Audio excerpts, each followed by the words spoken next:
Good afternoon and welcome back to Bowl TV for the opening round of men's qualifying of the 2017 USBC Team USA Trials and U.S. Amateur Championships. I'm Aaron Smith with USBC Communications, and Happy New Year! Thanks for joining us here on Bowl TV.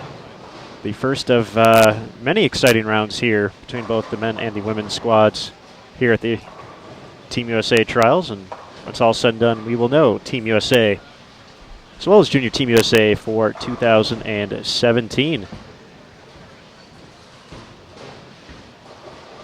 The men just finished up with their 10 minutes of practice on this 35-foot Los Angeles pattern of the World Bowling Library.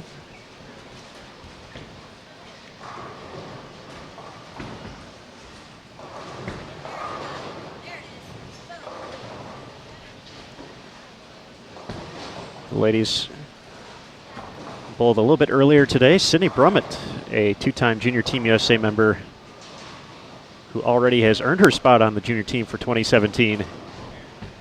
Looking to make the adult team for the first time. Led the way, 1393 six-game block.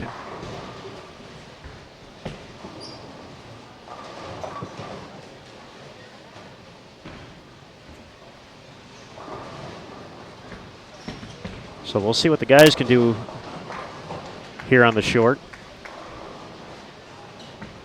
We'll get you a recap of everyone joining us here. A little bit more in-depth look at the ladies after round one as well. Certainly some cool stuff already on social media, courtesy of Mr. Jason Thomas, doing some work here at Sunset Station in Las Vegas, or in Henderson, Nevada, just outside Las Vegas.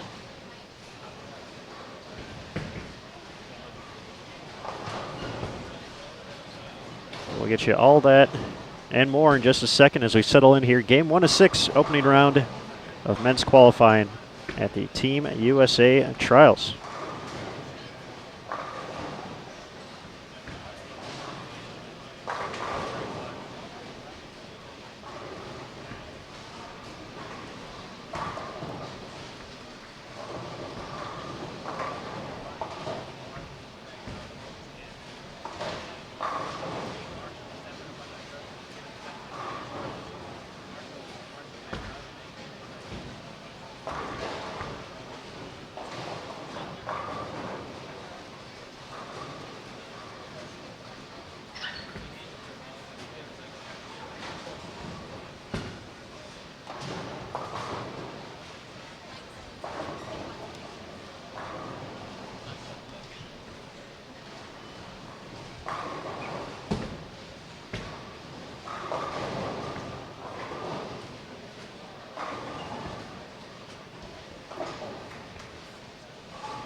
Throwing messengers for his first strike here in 2017.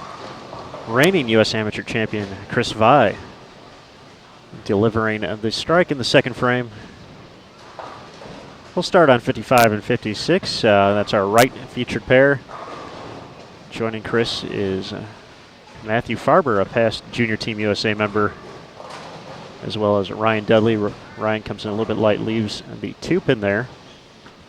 Kenny McFalls looking to make the team. Had a great run at Junior Gold this past summer in Indianapolis. Their fifth, and Deron Booker, who's had some success here in the past, looking to make the leap.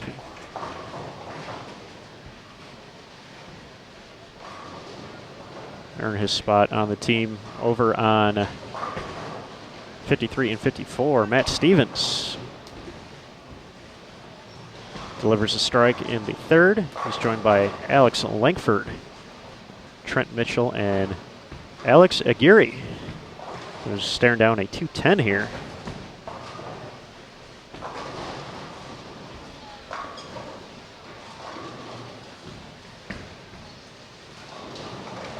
but makes quick work of it. Nice pickup there, Alex.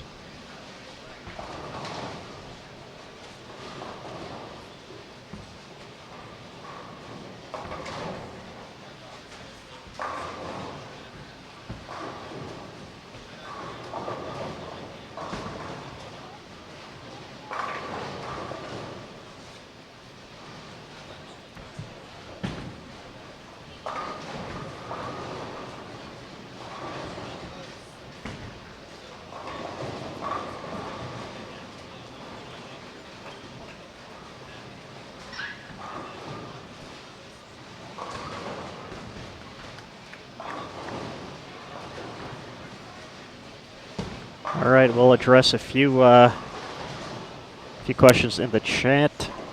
Hunter Kempton will not be making it to Bowl TV today. Closest he will come will be 49 and 50. It looks like that'll be in Game 6.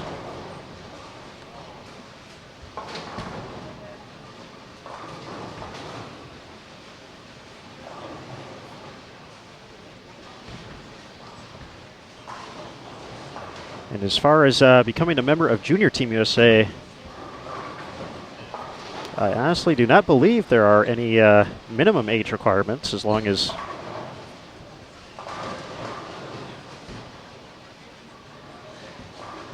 you are a U.S. citizen.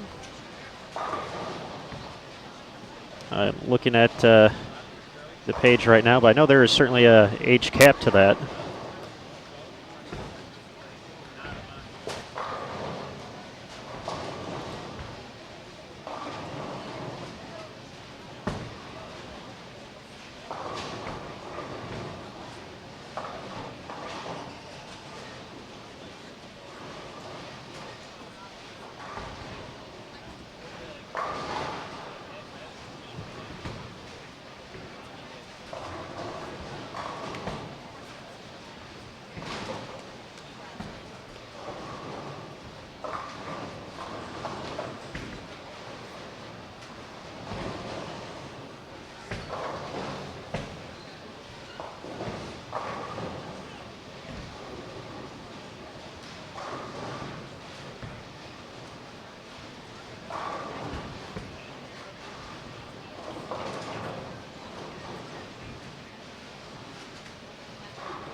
All right, I was able to run down to Neil Milligan, the high performance manager of Team USA, to get a few of those questions.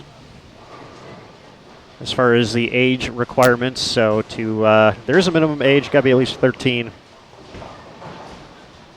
As for qualifying for the junior team, you have to be 20 or under as of January 1st of this year.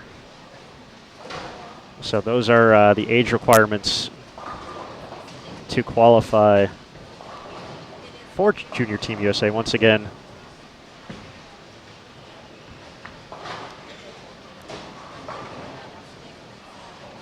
your status as a professional or a youth or adult USBC member really doesn't matter in that situation because they are based off of world bowling rules. So those are the ages.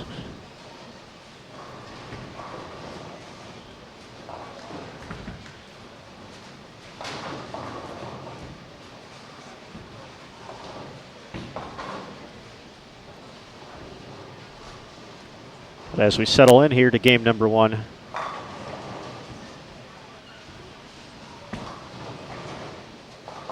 just a few recaps of what's happening here if this is your first time visiting the live stream or first time just checking out team trials. The way it'll work is there'll be 5 6-game blocks over the course of the next 5 days, today being the first, contested on 5 different WTBA patterns. Los Angeles at 35 feet today, followed by Athens, Rome, Tokyo, and Seoul, I believe in that order. And the goal at the end of the day is to be as high in the standings as possible, which is pretty typical for bowling tournaments, but just the overall tracking process is what makes it a little bit different. So let's say Matthew Farber continues to strike like that, maybe not going Brooklyn, but finding the 1-3. He ends up leading this block of 172 bowlers, so he's in first place for the day. He would receive 1 ranking point. If Chris Vai was second, he would receive 2. If Matt Stevens was third, he'd get 3, and we would keep going down for each spot. So if you were 35th, you would get 35 points for the day. 53rd, you get 53. And so the goal at the end of the fight, all 5 blocks, is to have the lowest overall score possible. So it's just the total just keeps growing throughout the week. So in the instance of the example of Matt Farber being first on day 1, if he was in 16th place on day 2, he'd have a total of 17 points. And once again, the lowest total, the lower the better. That's where you want to be. So at the end of it all, the top 4, or the top 4 lowest scores on both the men's, women's, as well as the boys and girls side for the junior team receive automatic spots on Team USA and Junior Team USA for 2017. The lowest overall score on both the men's and the women's side, doesn't matter if it's youth or not,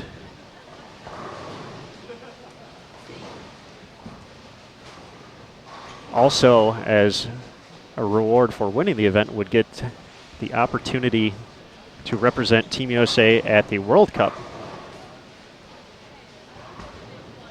taking place in 2017 in Mexico, I believe in November. October, November, it's usually later in the year. Then for Team USA, there's a minimum of 2 selections from the National Selection Committee, as well as resumes are submitted by folks who are not here. Maximum of 5, and to fill out the team for 12. The U.S. Amateur Champion. So throughout this whole field, if you look at the standings and the roster, there's designations, youth, amateur, pro. So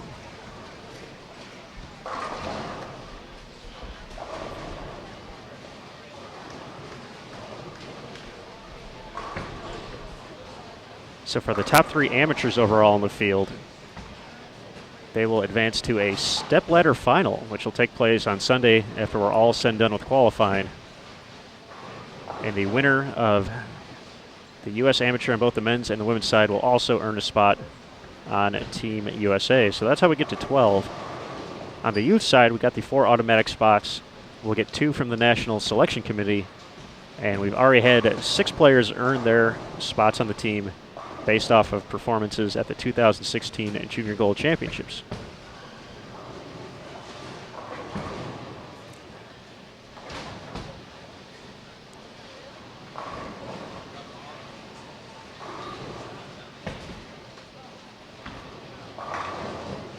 So there's definitely a lot going on there, but after you kind of see the standing sheets after a while, you kind of get the hang of it. And once again, just want to have the lowest total score in the ranking points. Obviously, you got to do that by throwing a lot of strikes, but keep that number low, and you'll be in good shape.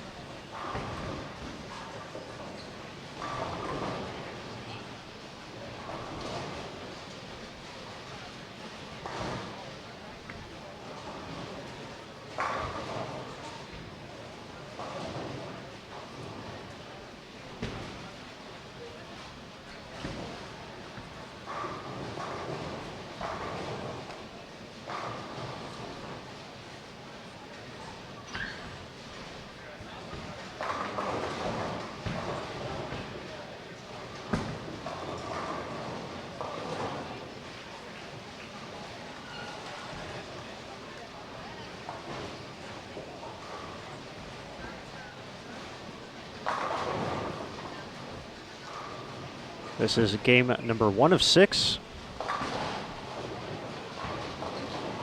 here for the men's qualifying. Once again, get you a quick recap of the women's totals. Question about Igar Rodriguez, who's 1 pair to our right. Got off to a bit of a rough start in the first, but has rebounded nicely since. Looking to convert a spare in frame number 6. With the conversion would be 89 in the 5th. Working on that spare. Once again, we do not have live scoring at the moment, so kind of limited to what we can report on, at least what's in front of me here behind lanes 53 through 56. And a few pairs to the left and to the right.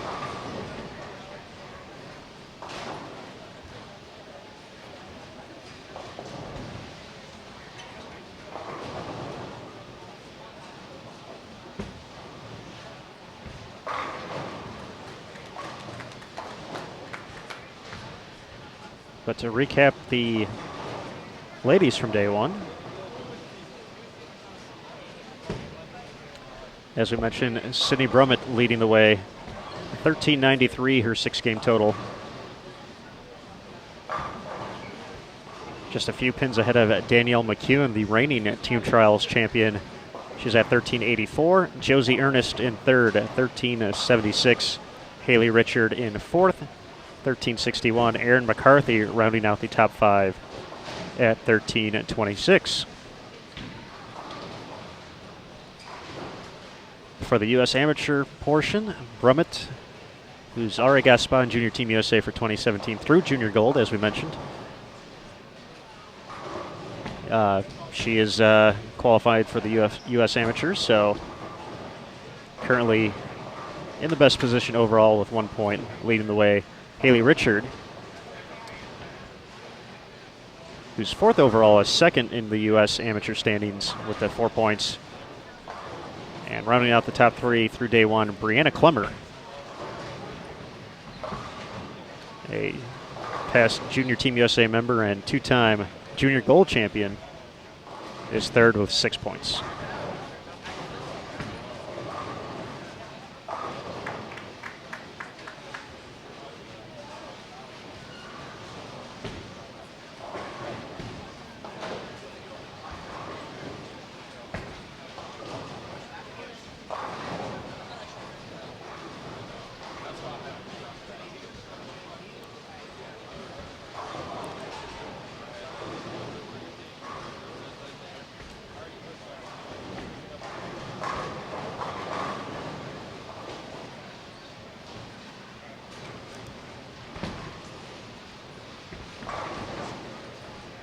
Big welcome to Josh Toth in the chat room. Appreciate the kind assessment there.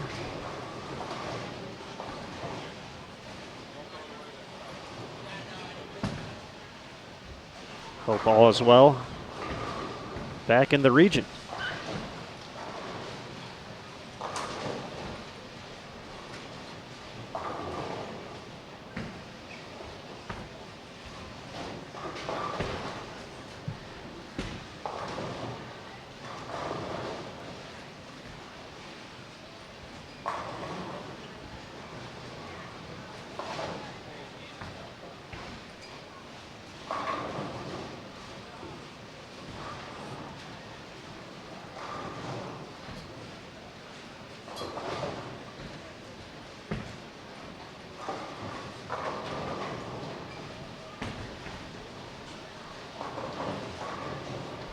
Question about Steve Smith, past Team USA member, one pair to our left. Steve off to a pretty good start. Started with 4 strikes in a row, 9 spare in the 5th, strike in the 6th, and looking at another 9 spare in frame at number 7.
'16 was a pretty big year for Chris Vai. Of course, as we mentioned, he is the defending U.S. Amateur Champion. Got to experience Team USA for the first time. He had been a member of the junior team in the past, but moving up to the adult team, certainly a big moment for that young man. Not surprised by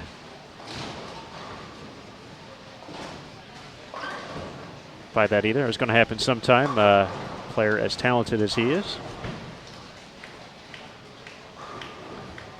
Also got the chance to travel a few times with Team USA. Headed to Puebla, Mexico for the PAPCON Champion of Champions. That was back last April. Then he was in Qatar at the end of 2016. I believe that was early December for the World Bowling Singles Championships.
This is the first game of 6 today, so as soon as we have results after game number 1, we'll be sure to let you know. You can find those in a few different places. The easiest way for folks watching now is probably just scroll down a little bit further if you're not in the full screen mode. Underneath the video, there's a little description area, and we have a link over there. Second paragraph to follow results and more. Then we got the link, so that'll take you right to the page on bowl.com. You can also get there by visiting the team trials page, bowl.com/Team USA Trials.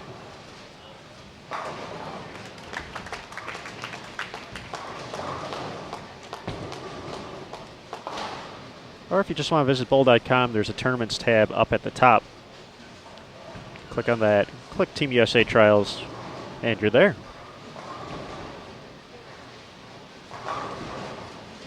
Nice shot from Trent Mitchell to kick things off in the 10th. Let's look at the 193. Matthew Stevens, 199. Alex Aguirre, 200 on the nose.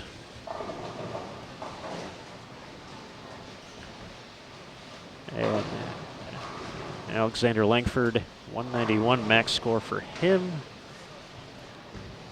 I'll have to settle for 180.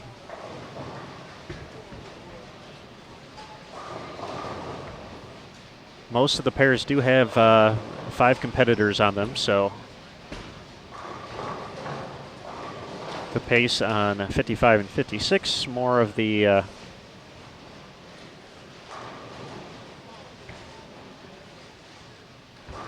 pace we will follow throughout the week. We do have lane assignments as well. That link in the description below the video will have that as well.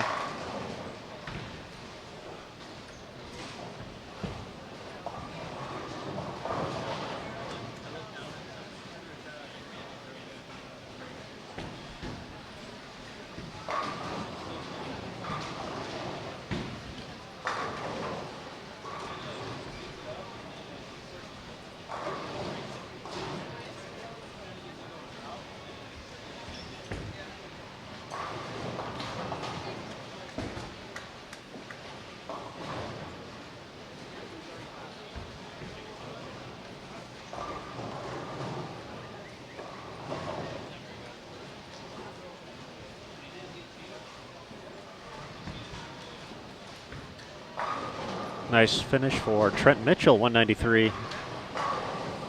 Delivering all 3 in the 10th.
Nice shot there by Vi. Taking care of business on the washout that framed previously. No doubter there.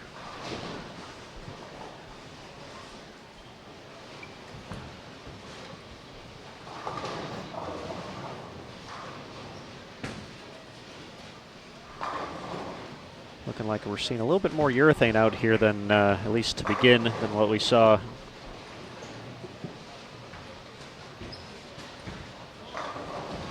with the women earlier today on the 35-foot pattern.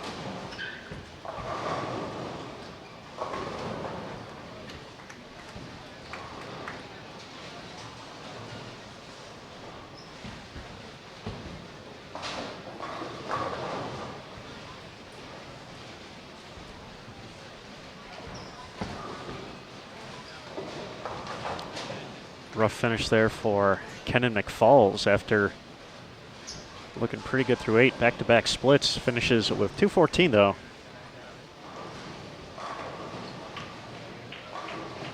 So on the right side of plus, but certainly could have been a bit more.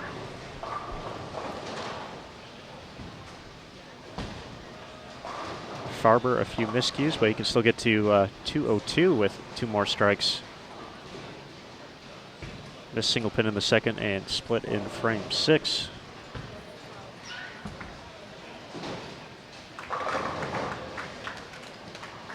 Gets the kick on the 10.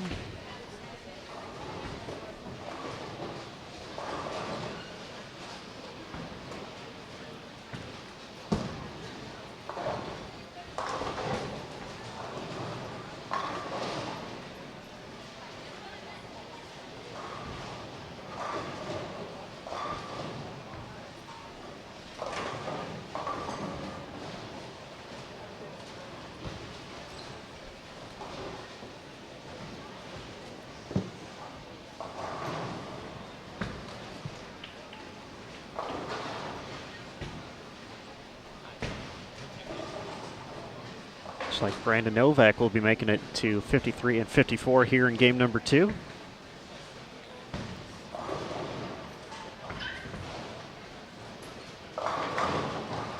Much like Chris Vi, 2016 was a great year for Mr. Novak. On the national level, winning the all events title at the USBC Open Championships in Reno, Nevada, and then a great World Series of Bowling just last month. Ended up making one of the TV shows. And now looking for a spot on Team USA. So we'll get our first look at Brandon coming up in game 2.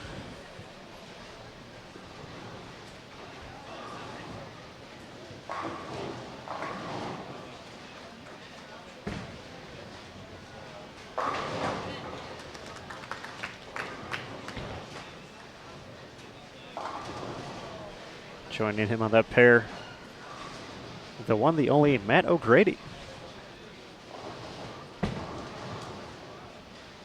Another player coming off a great World Series of Bowling.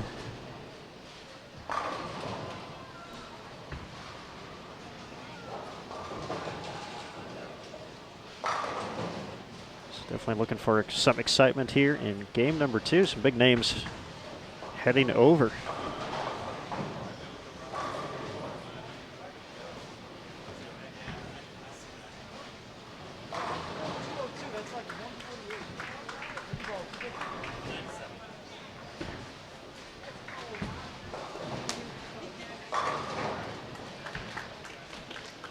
Make it 3 in a row. Chris Vi can finish with 222. He's going to lead the way on lanes 55 and 56 here for game 1.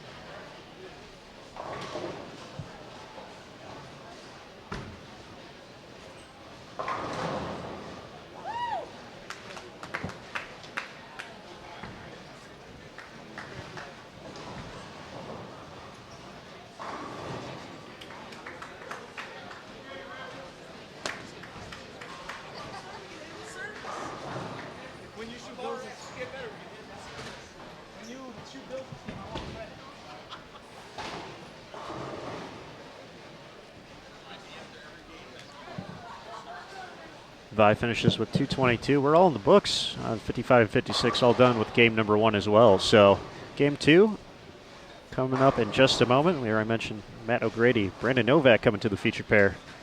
So don't go too far. They'll be in just a few moments here at the 2017 USBC Team USA Trials and US Amateur Championships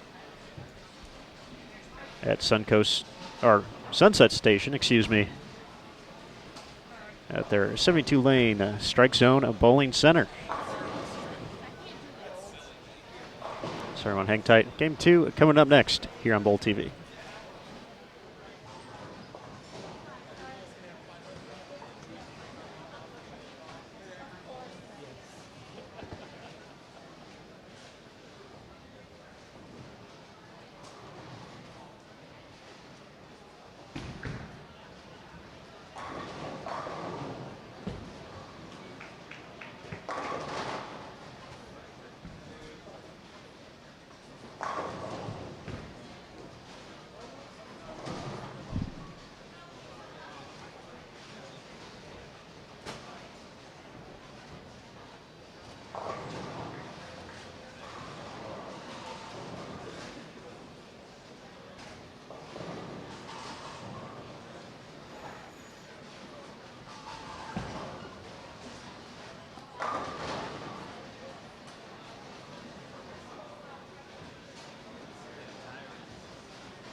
As game number 2 gets underway here, you can see the players' plus and minus totals are now running as well. So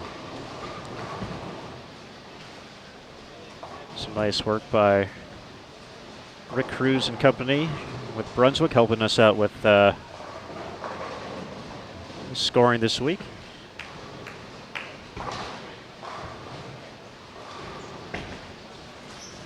Got a lot of folks to thank, of course, the great staff here at Sunset Station, making sure we're taken care of. Got some grandstand seating behind us, which is a nice touch. So folks can get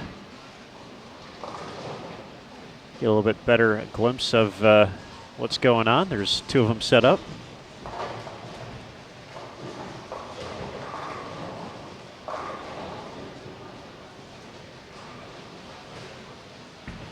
Of course, to the USBC staff here as well, making sure scoring, all the information is getting taken care of. Of course, a shout out to the good folks at Kegel, taking care of the patterns this week.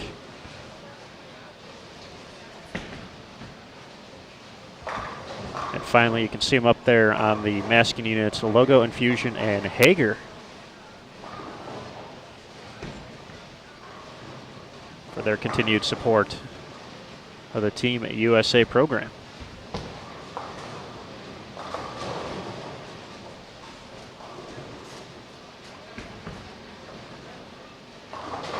Let's get a rundown of our competitors here.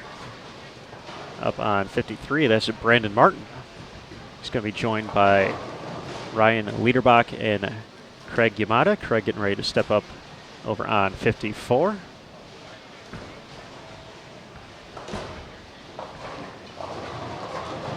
They're joined by Matt O'Grady and Brandon Novak.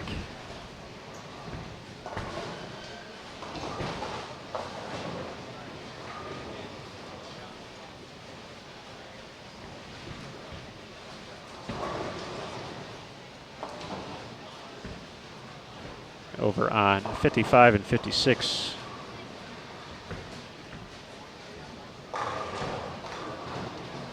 Russ Oviatt delivers strike to make it 2 in a row. He's joined by Richard Paul III, Aaron Uradovich, Josh Pate, and Eric Cox.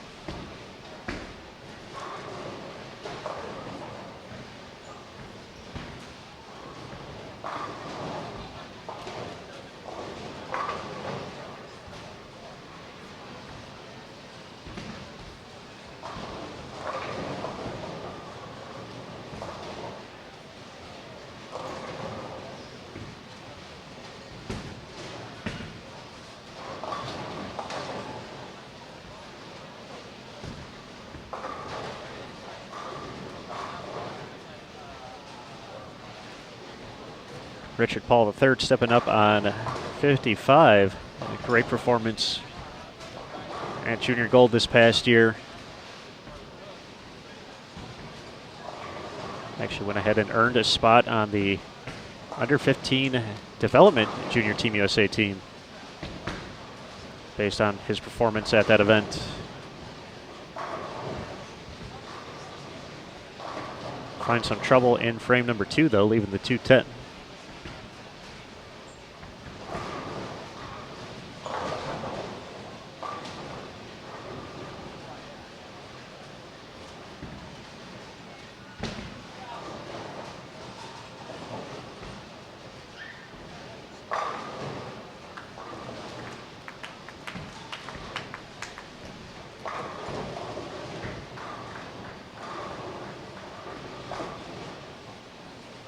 Question about whether or not professionals are out here.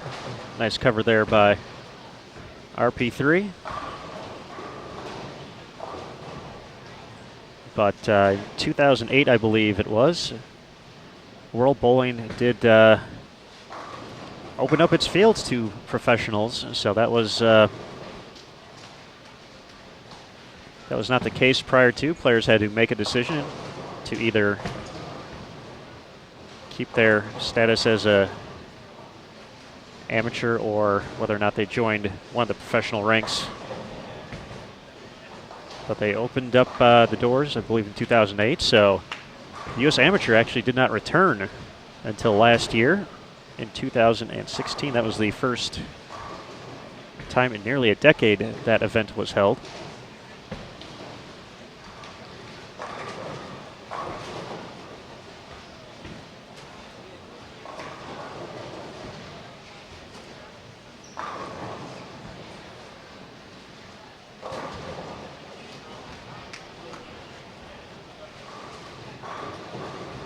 So we do have a handful of professionals on both the men's and women's side. As I mentioned, Brandon Novak recently found success at the World Series of Bowling. Matthew O'Grady did the same just a little further north of here in Reno, Nevada.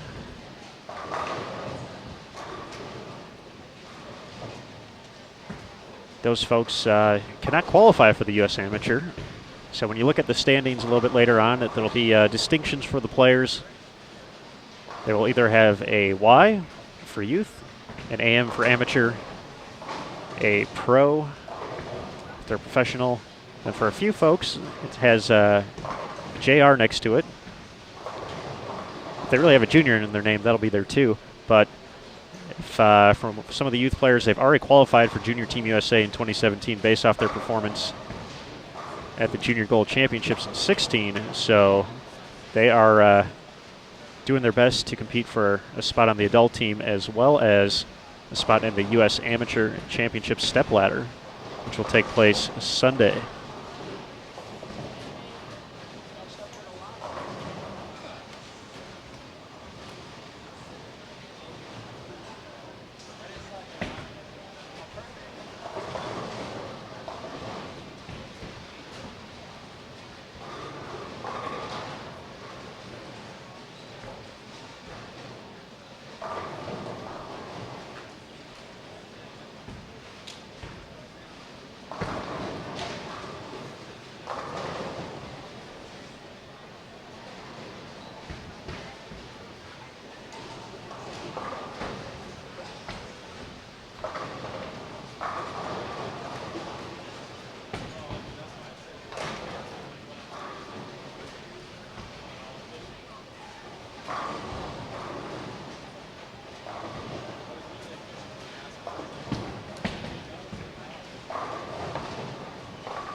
Nice start in game two by Uradovic, a member of the Weber International Collegiate Bowling Program.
much like in the women's field.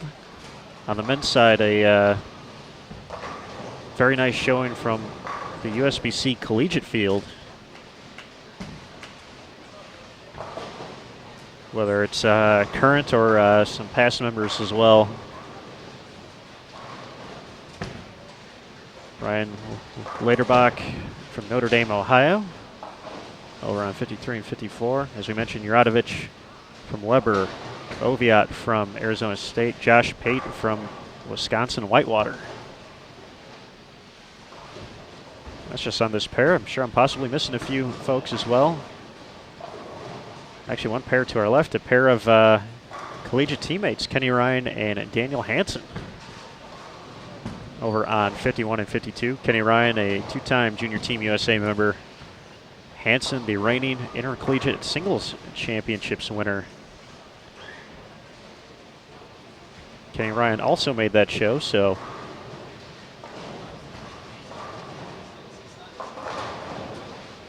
a good showing just in this area from Robert Morris, Illinois. Michael Martell, one pair to our right.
Saw a note in the chat, and if you want to see it unfold in video form, congrats to Brian Halen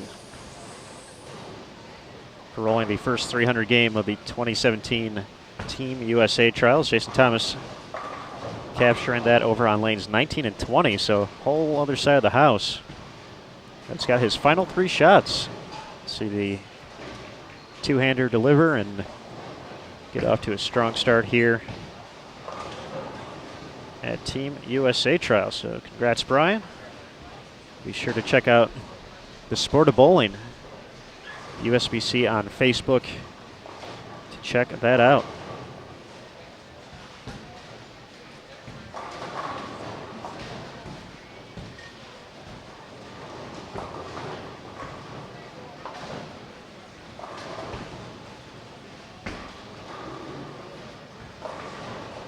We'll see Brian game number 4, so Good to see how he has progressed.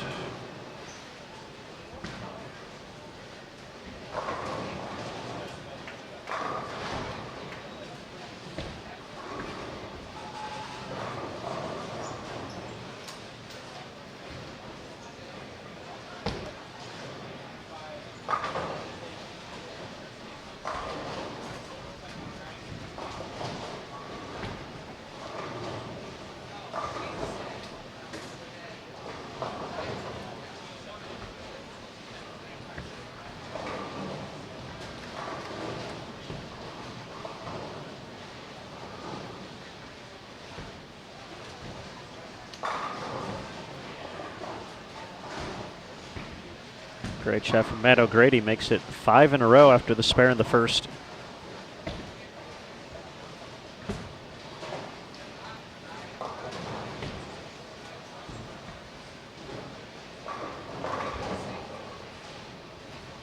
Novak has bounced back with a double after the 3-4 in frame number 3.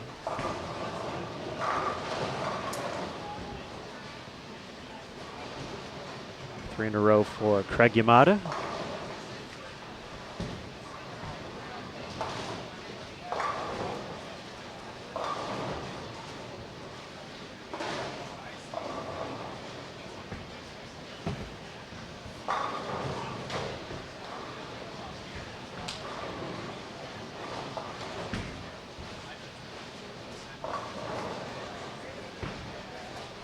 Novak and O'Grady, that's going to be a nice pair throughout the day. As far as how folks move, if you're on the right lanes, you're moving right throughout the day. Left lanes move left. If you want to see where everyone is heading throughout the day, you can find the lane assignments on the results page for Team USA Trials.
All right, to address a few questions in the chat. As far as I know, that's going to be the format for results once they pop up. So on the women's, we did not have game-by-game results, just overall totals. Not sure if that's going to change or not. At the moment, no frame-by-frame or live scoring updates are out there, so I'm kind of limited to what I can give reports on. Got a few lanes outside of our feature pairs we can certainly report on, but no live scoring at the moment.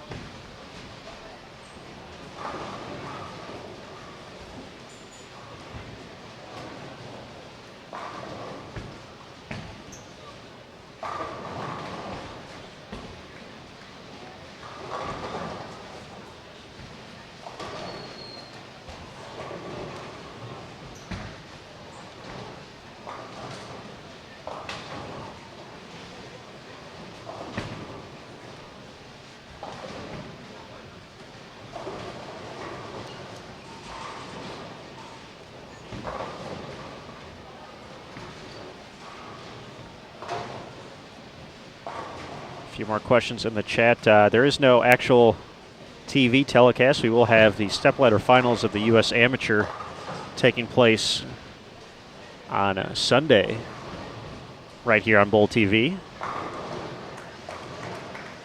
That'll take place at approximately 10:30 Eastern, 10:30 p.m. Eastern, 7:30 local time here in the Las Vegas area.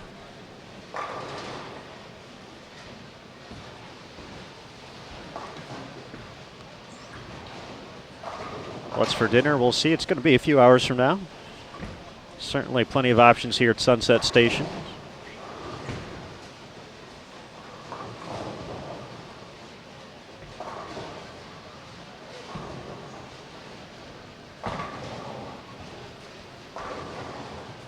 O'Grady gets that one way back from downtown. Steph Curry range on that one.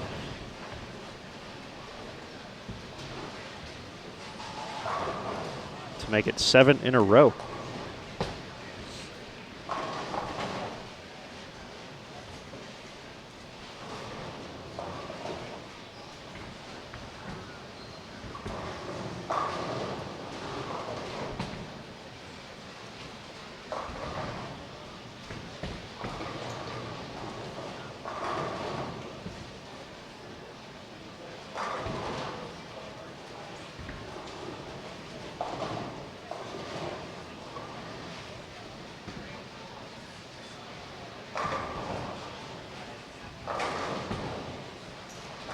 See if Novak can match the effort.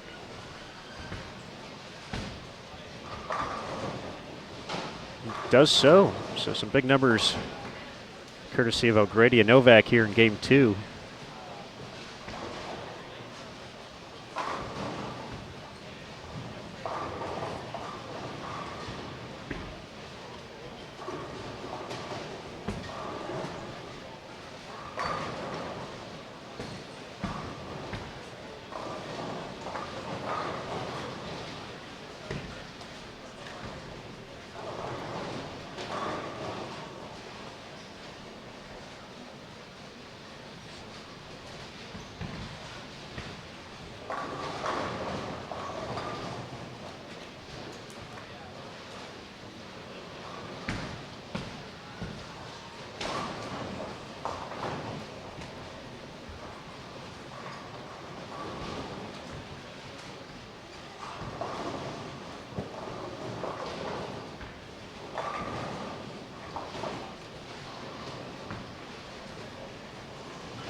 Josh Pate sending sticks for 3 in a row.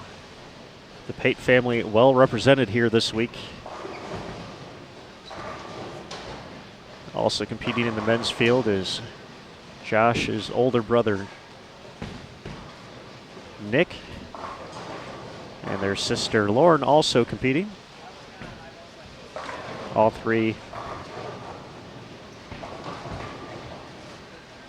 currently in the collegiate bowling world as well. As we mentioned earlier, Josh at Wisconsin Whitewater, Lauren at McKendree, and Nick at Midland University.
Kenny Ryan with a big 269, one pair to our left.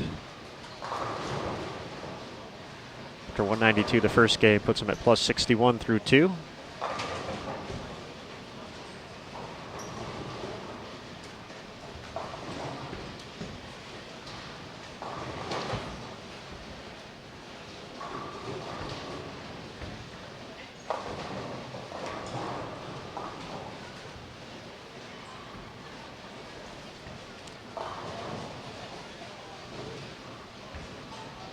O'Grady unable to get that one back. 2 10s in the 10th. So that shot at 269, stepping up.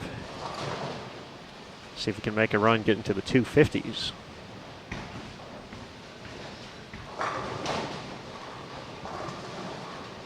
.208 out there for Brandon Martin. Ryan Lederbach has settled in, working on 4 in a row. Get to 248. Craig Yamada, 200 on the nose, still available.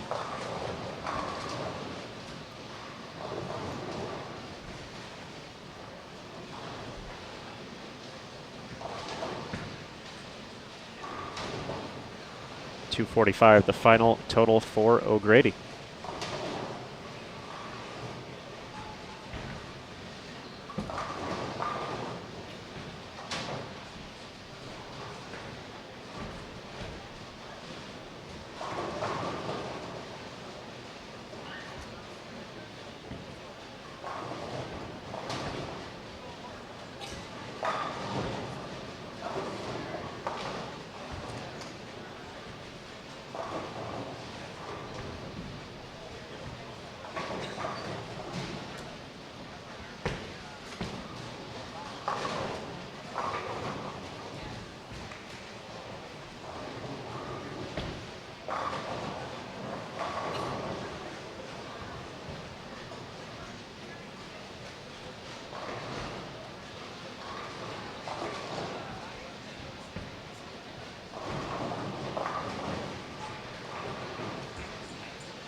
4 in a row for Aaron Uradovic.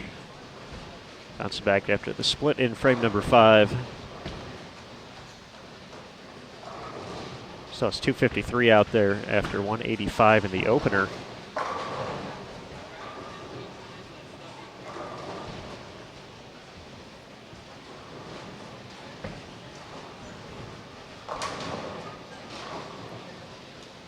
So we get the 10th frame underway on 55 and 56. Once again, these are 6-game blocks. This is the end of game number 2 of the 2017 USBC Team USA Trials, along with the U.S. Amateur. We're at Sunset Station in Henderson, Nevada, just outside of Las Vegas. I'm Aaron Smith. I appreciate each and every one of you tuning in, keeping me company here on Bull TV. Had some good crowds throughout the day. So get the final few shots here of Game 2. Game 3 coming up next.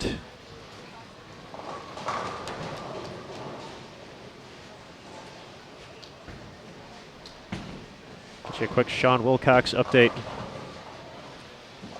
Sean can strike out for 214. Has the 9th and 10th frame to go, working on a strike in the 8th, had 124 in the 7th. After 243 in the opener.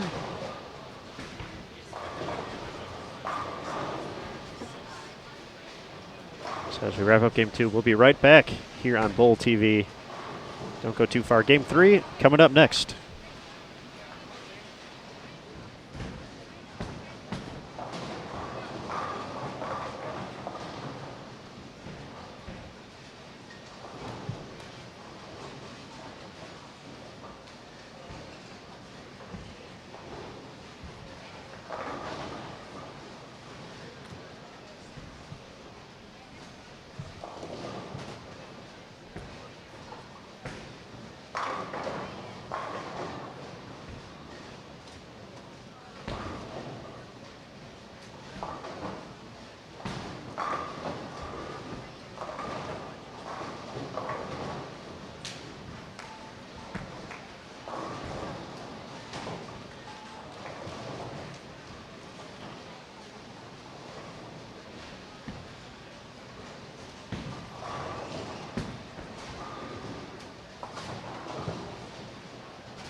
22-0. 3 splits in the 2-0. Down. That's not fun. Yeah. One on a good shot. It was in the second frame, just kind of getting used to the pair.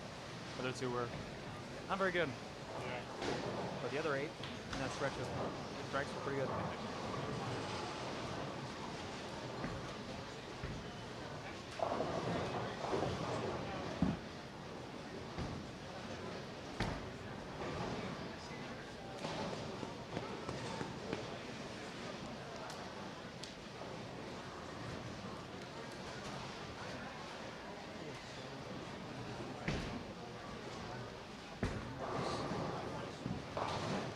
Like walking here? Sweating from running this start of the third game. It's cold man.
So we get some work done on lane 53. Let's get through our lineups here as we start Game 3 here at the 2017 Team USA Trials and U.S. Amateur Championships.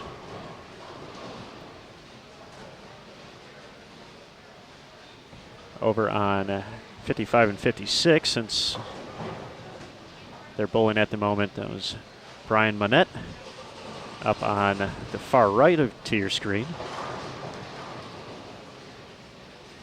Team USA member AJ Chapman will be stepping up on 55 in a moment.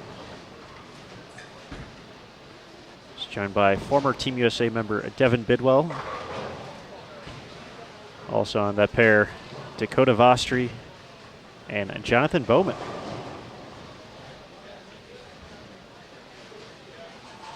Con Kurt got the only shot in on 53 and 54 so far, but he did deliver a strike. He's going to be joined by Alexander Martin, Andrew Heritage, Ronnie Fujita, and Donovan Thomas.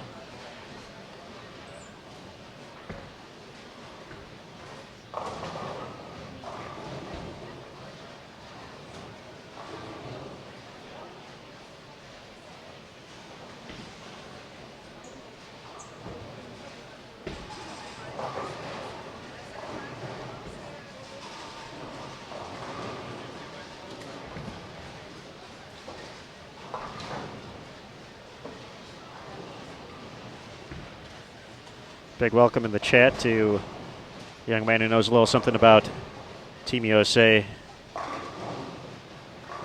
as well as being an older brother. So Tyler Vostri checking up on Dakota here. So Tyler, welcome.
devastating messenger from Devin Bidwell.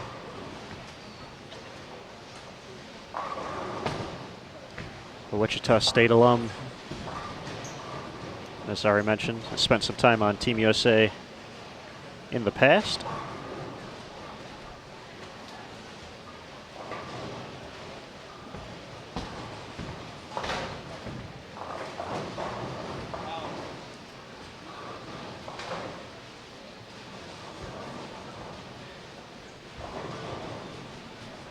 .53 just not cooperating this game.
All right, folks. Sorry about shaking and the lack of scoreboards for a few minutes there. It's not the prettiest setup, but this way we can show a few more bowlers here at Team Trials. So one of our feature pairs, unfortunately, due to Shannon O'Keefe striking too much on it earlier in the day, officially had to be taken out of play.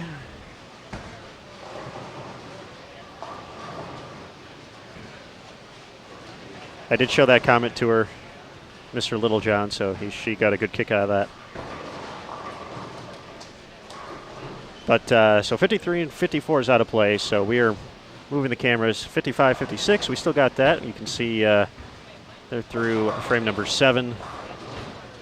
And now joining Bowl TV on 57, 58, we have Chaz Dennis, Andrew Anderson, Kyle Ortiz, Casey Cohagen, and Darwin Weimer.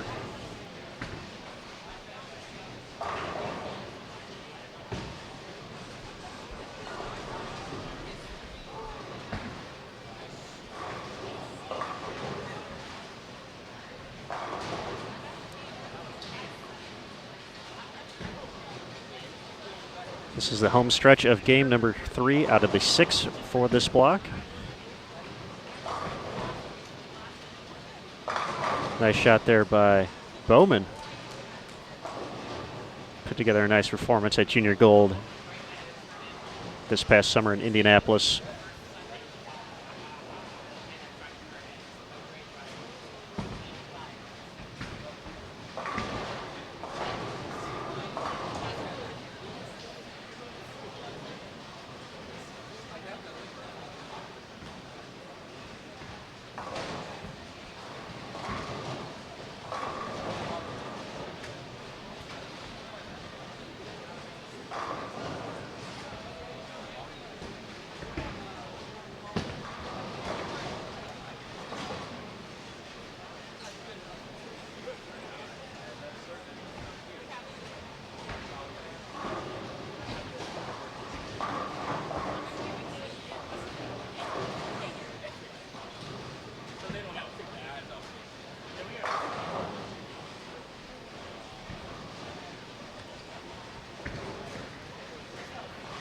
A.J. Chapman delivers a strike to make it 3 in a row in the 8th frame.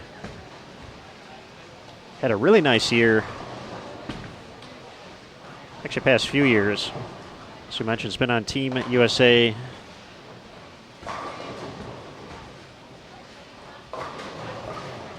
in 2015 and 2016, along with a spot on the junior team in 2012. AJ got the call to the big show though at getting the chance to compete at the PAPCON Men's Championships back in September, I believe, in Cali, Colombia. So that was the first real major event on the Team USA side for AJ, and he excelled, winning 2 gold medals. Teamed up with John Zerbinski to win doubles, and they took home the team title. Also captured a silver medal in trios. AJ has made stepladder finals the last 2 years at this event, even though it's been for slightly different things.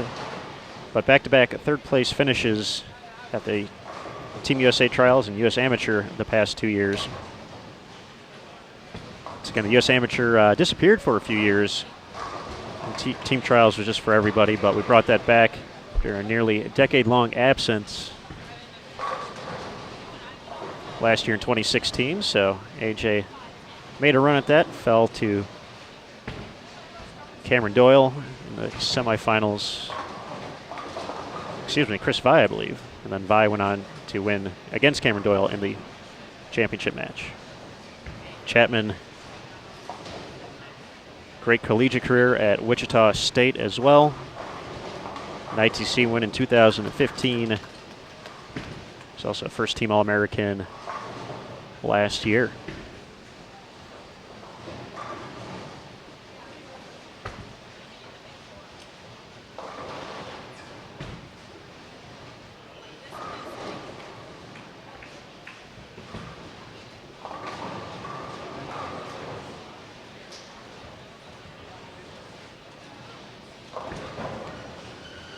I heard there was another 300 out there in game 2.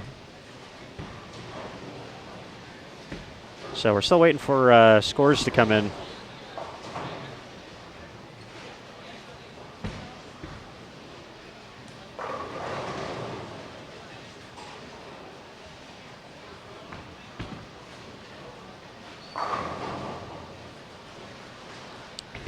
Second one went to Jacob Gill of Albuquerque, New Mexico.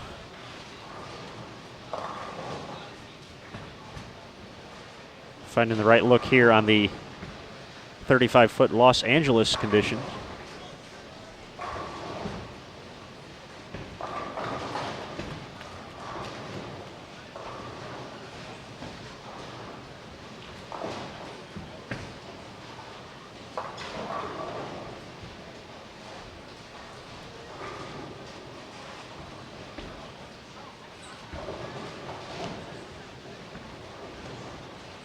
Jason Thomas also added another video while he was out there.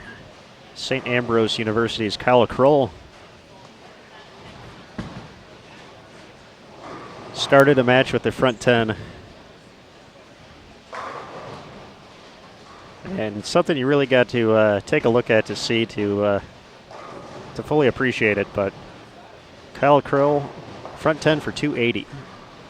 So that's on the Sport of Bowling USBC Facebook page.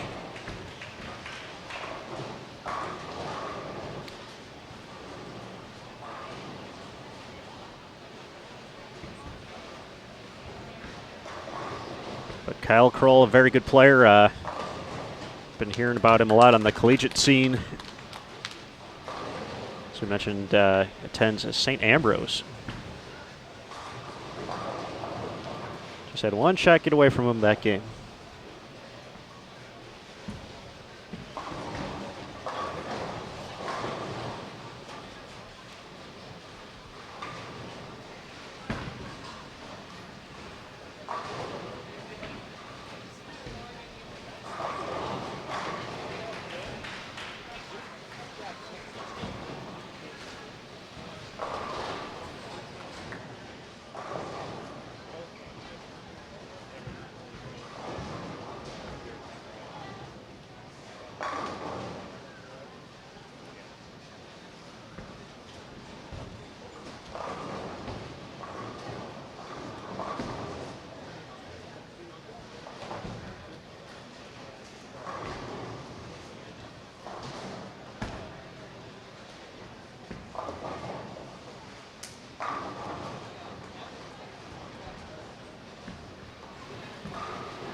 Nice shot there from Jonathan Bowman, setting up the 10th frame. Can still get to 239.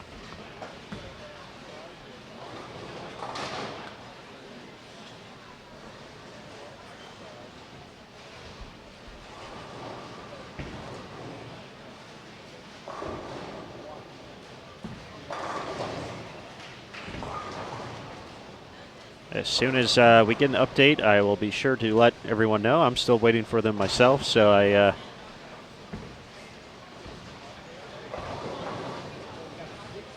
so as soon as we get those, we will be sure to let you know.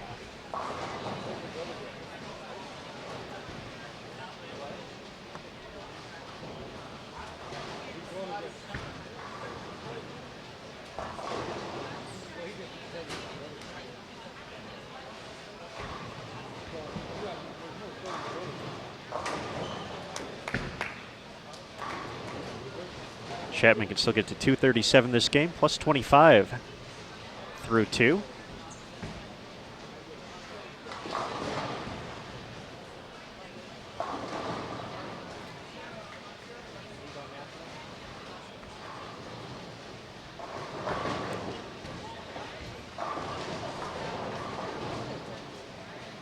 Well, it would have been one pair to our left, now two pairs to our left. Jacob Buttriff looking for a big game 3. Spare in the first, has delivered on the last 7. He was plus 22 through 2 games.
Nice cover there by Dakota Vostri to stay cleanly.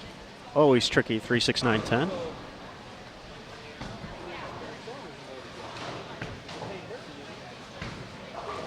AJ takes the fill ball to try something else out there.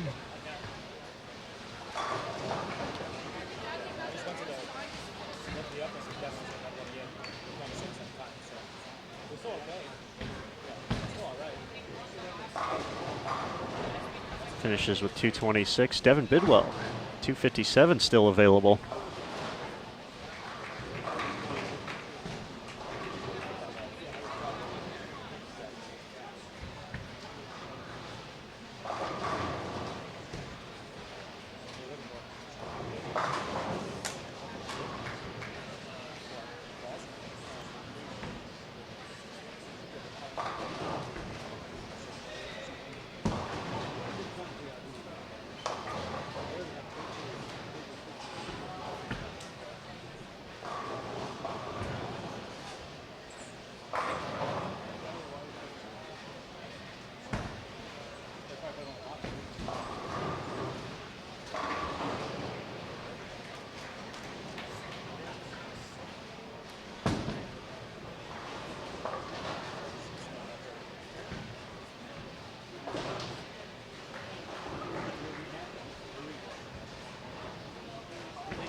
Final shot for Devin Bidwell, 257.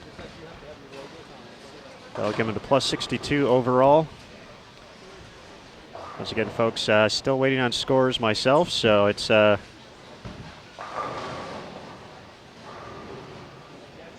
something we're all waiting on. The staff working hard to get those to us. As soon as I have them, you will know. But for right now, we can give updates for folks around us. For instance, we mentioned Jacob Buttriff. He finished with 268. He was at plus 22, so he'll get to plus 90.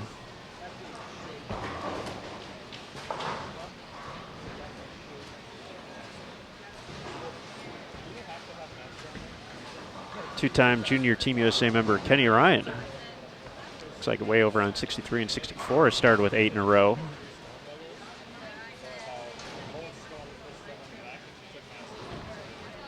There's our final shot on 55 and 56. Jonathan Bowman looking for 239.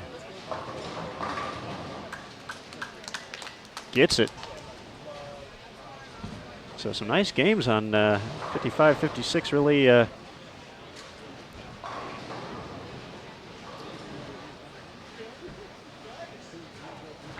giving folks some angles to attack here and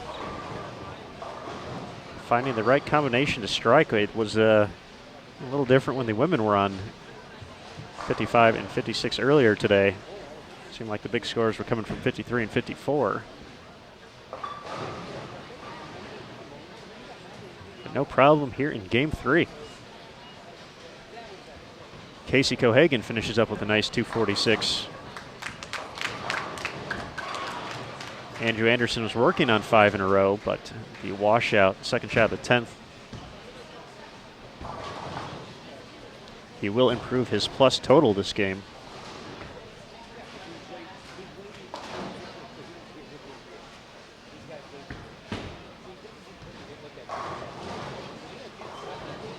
Nice cover there by Darwin. A chance to get to 185.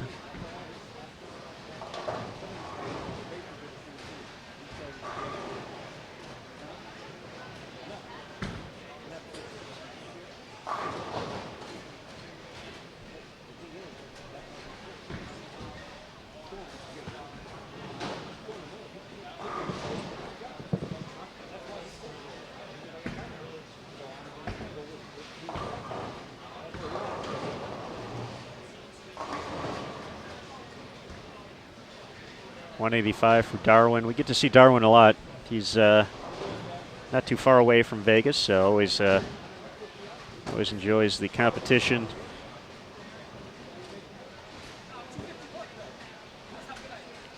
So great to see him out here competing this week.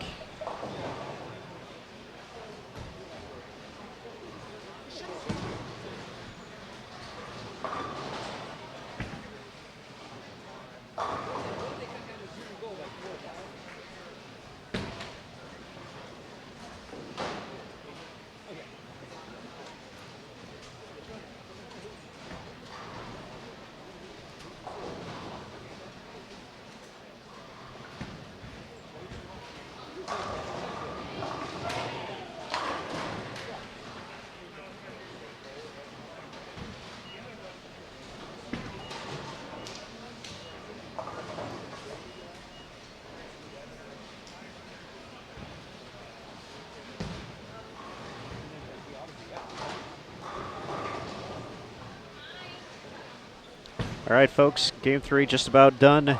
Game 4 going to be starting in just a moment here on Bowl TV.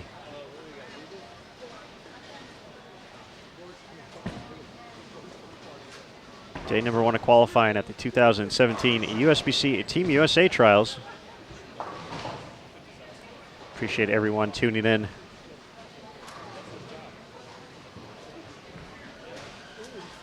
We'll have a recap on bowl.com later this evening. So be sure to check that out. But right now, game 4 coming up next here out of 6.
All right, folks, Game 4 underway.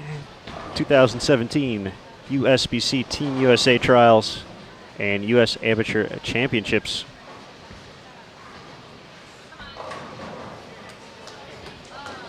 Just had some excitement getting to watch Kenny Ryan connect for the third 300 of the men's opening round.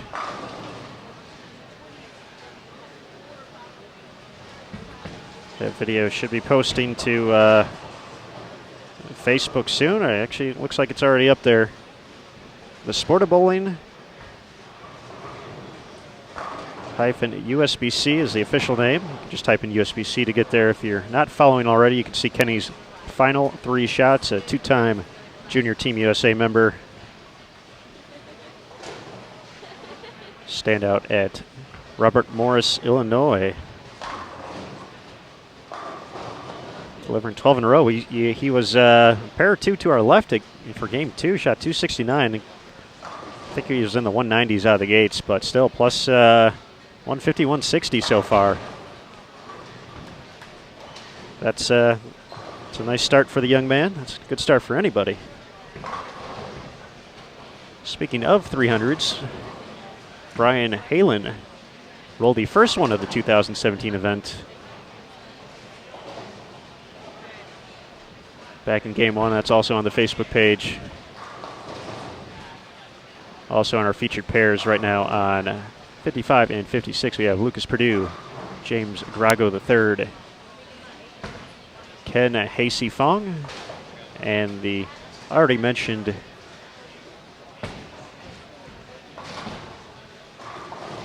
Brian Halen. Halen at plus 141 through 3, so that's a big number as well.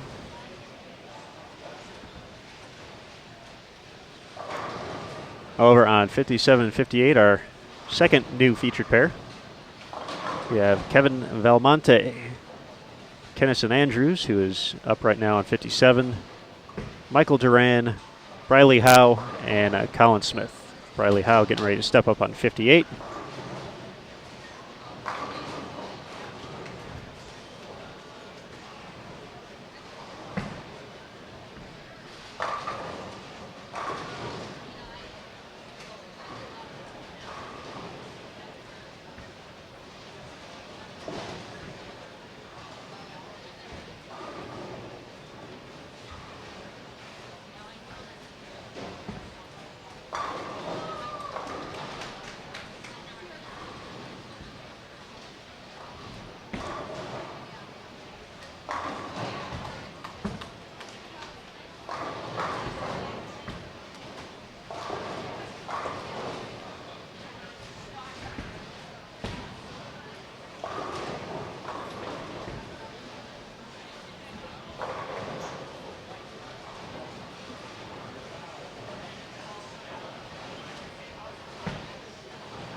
Stepping up on 56 is going to be James Grago III.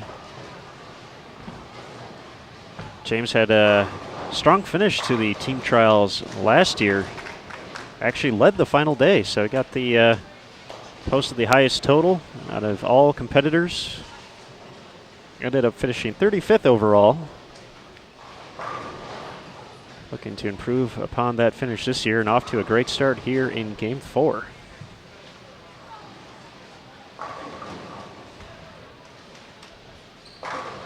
Makes it 5 in a row.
Brian steps up on 55-56, as we mentioned, rolled the first perfect game of the 2017 event back in Game 1. So he connects for 3 in a row there. Theme of collegiate bowling certainly strong at this event. Brian attends McHenry University. Appears to be a freshman there, so getting his first run of collegiate events underneath his belt.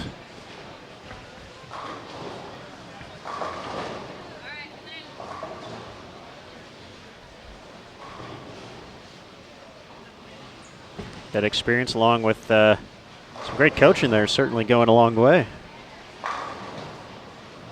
One of his teammates, Colin Smith, one pair to the right, 4 out of 5 to start.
Tough break for Grago there. Sends the head pin around the 7.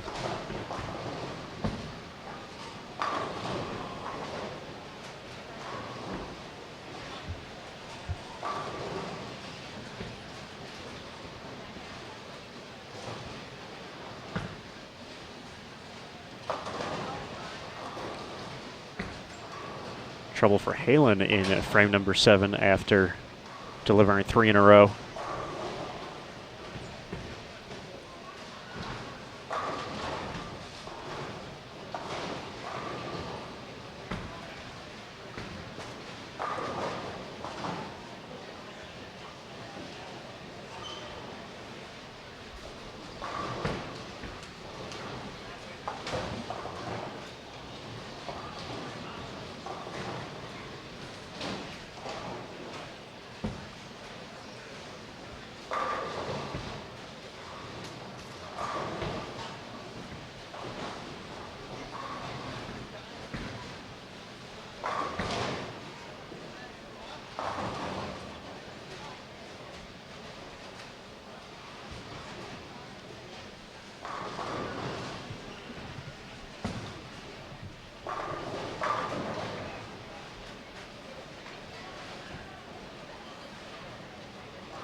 As we hit the home stretch of game number 4, just a quick reminder after we finish up this 6-game block, that'll be it for today here on Bowl TV, but we will be back bright and early tomorrow, at least bright and early for Vegas, 11 a.m. Eastern, 8 a.m. local time here at Sunset Station.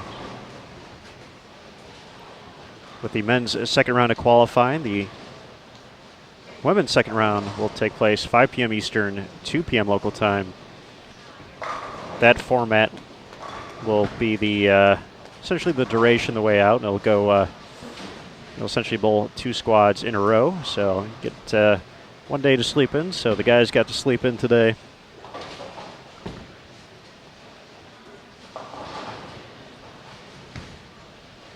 And then we will do this for 5 consecutive days. Only 4 after this. And when it's all said and done, we'll know our automatic selections for Team USA and Junior Team USA. And right after that on Sunday, we'll have the stepladder finals of the U.S. Amateur Championships. Taking place right here at Sunset Station on Bowl TV.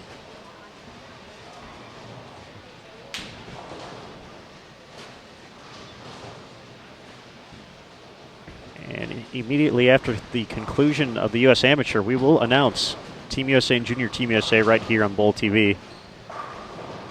So you will know who's representing the red, white, and blue in 2017. Always an exciting moment, a very emotional moment as well, especially for folks earning their first time to represent the USA. So we're certainly looking forward to that.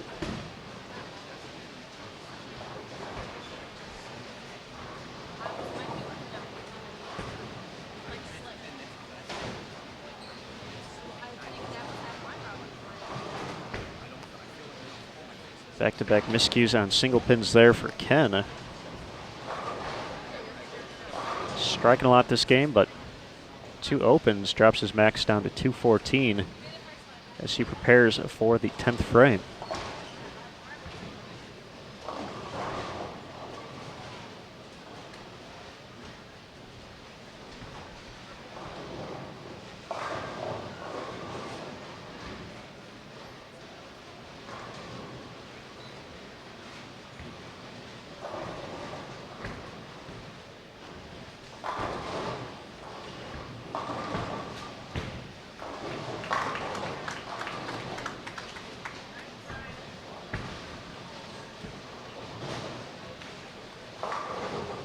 Halen bounces back after the open in the 7th frame.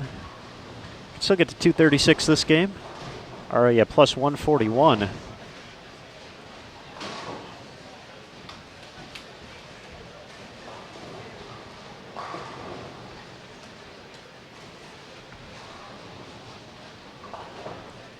Looking to add on to that.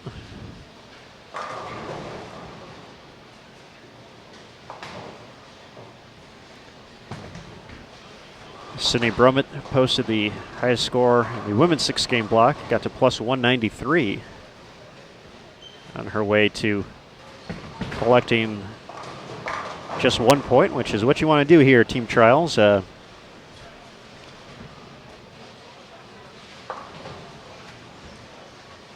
It's 5 6-game blocks, but at the end of it all, the goal is to have as few ranking points as possible. So, as we mentioned before, and if you heard this already, once again, we apologize, but just in case for new folks, just looking at our feature pair, let's say James Grago III ends up leading today. He would receive 1 point.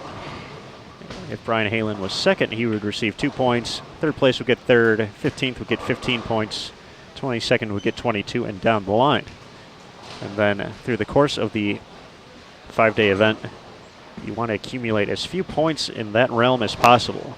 So the lower your score in the rankings, the better. So it's just accumulative. If, as we mentioned, James, say, finishes first today, would get 1 point. If he finished in 12th place tomorrow, 12 plus 1 would be 13 total points.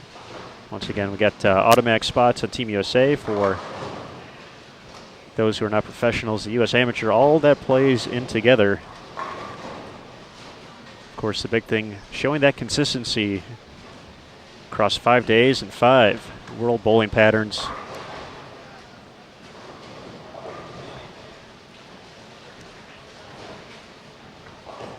So you definitely got to know your equipment, know what you can do,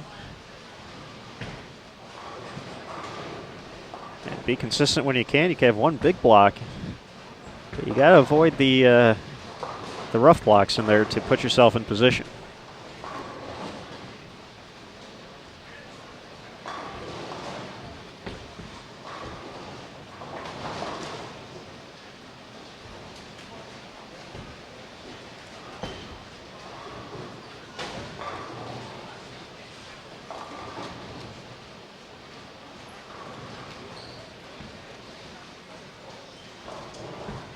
Ken Hayas-Fong finishes at 204.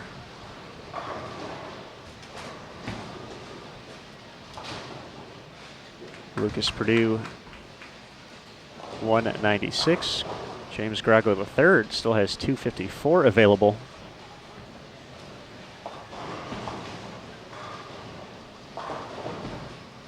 Halen 236.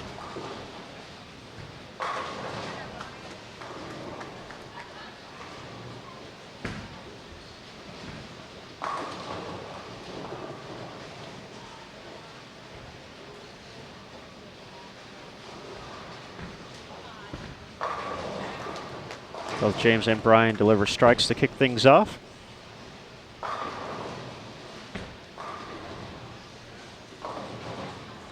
Getting ready for the foundation frame over on 57 and 58. Kevin Valmonte starts it off with a strike. Briley Howell looking to do the same to make it 3 in a row.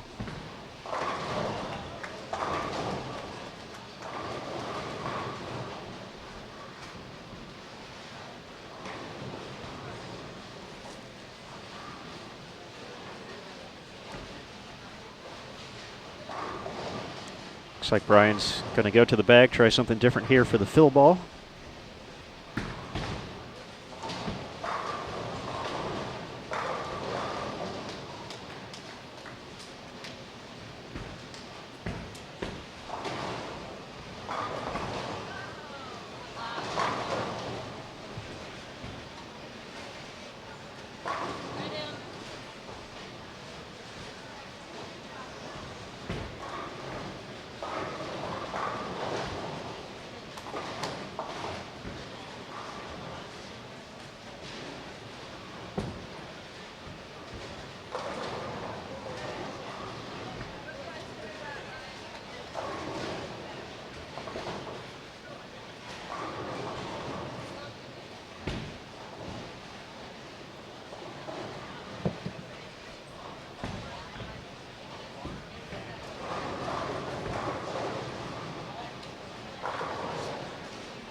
Brago cleans up the spare, finishes with a nice 240.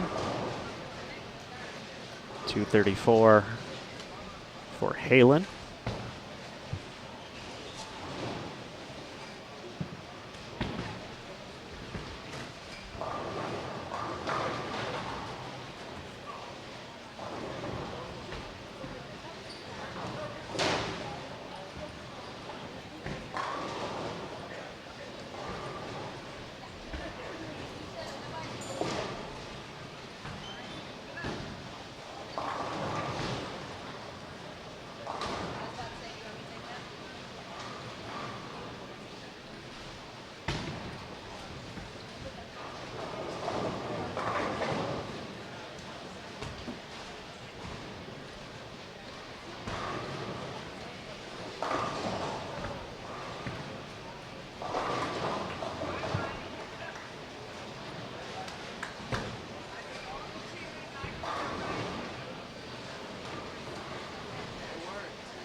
Few pairs to our left. Jacob Klein put together a nice effort.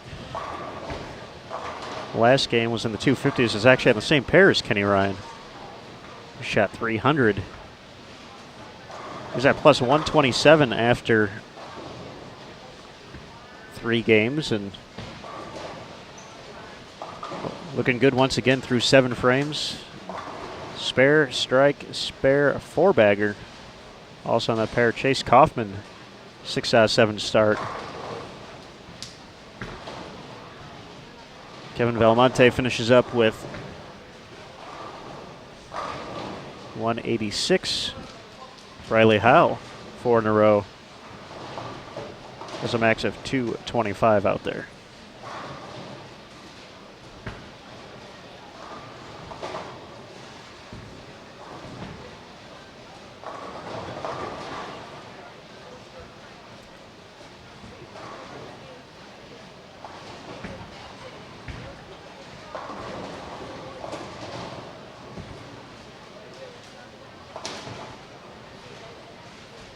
All right, folks, we do have some scores. They're only through 2 games. I know we had one pair that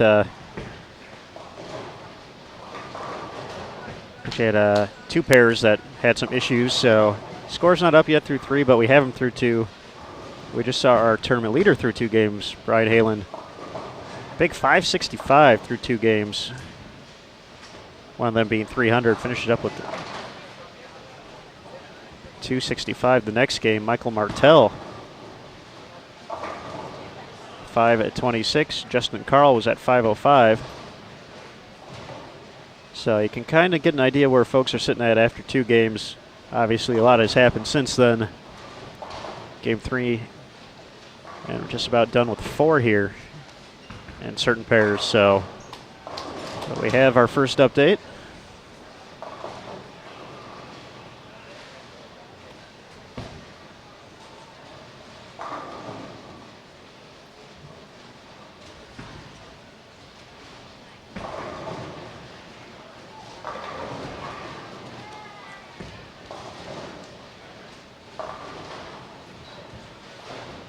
Colin Smith still could have shot 256 there.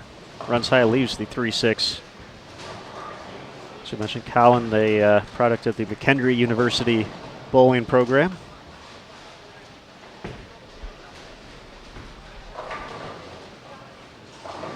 Had a great run at the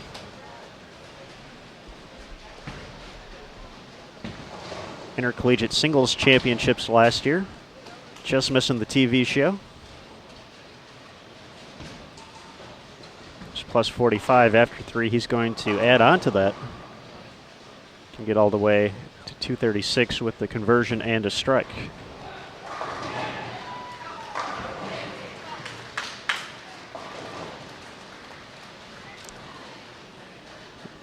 Looks like we might have had 300 at number 4. Jason Thomas down there. Gonna unofficially call that Devin Bidwell with the 300.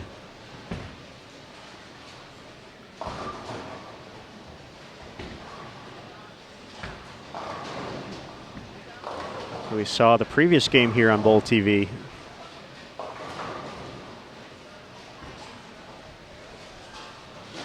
So we'll see if we can confirm that in a second. Jason Thomas walking back this way.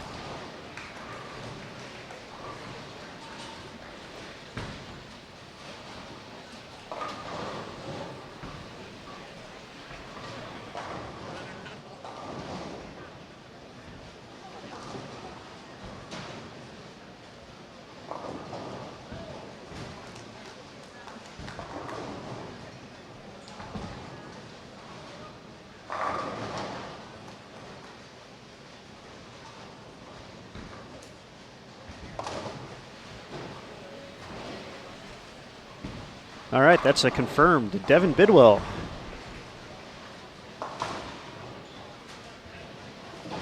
Records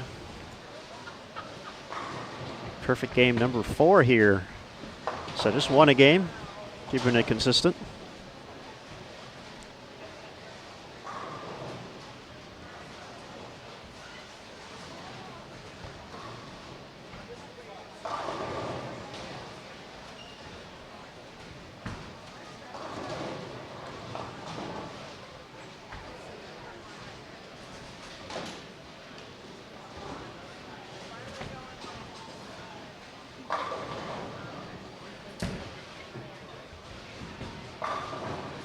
All done on 57 and 58. So we'll take a quick break here. Game number 5 coming up next for the opening round of men's qualifying at the 2017 USBC Team USA Trials and US Amateur, taking place at Sunset Station's Strike Zone Bowling Center. Big thanks to everyone for joining us throughout the broadcast. We've had some fun, excitement, some technical difficulties.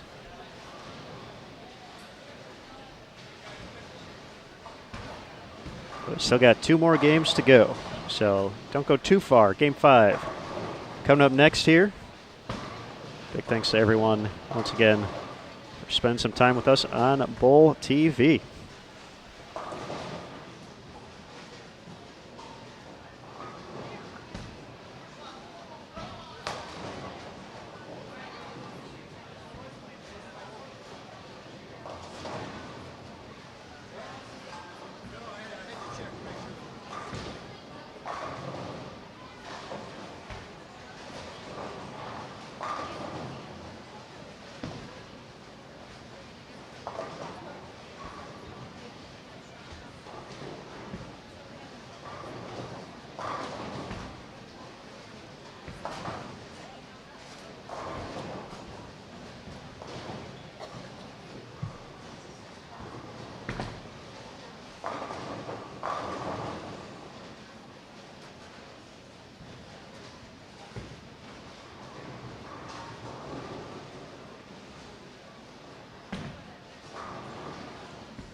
wife's watching this. We got a shade I can put up in front when I'm bowling.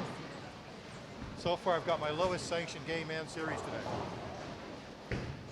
And now I'm on. Well, I'm going to make a big move. So at least it'll be different. Two choices: move deep, or use the spare ball off two board. Still torn. Either way, it's a big move.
All right, folks, we're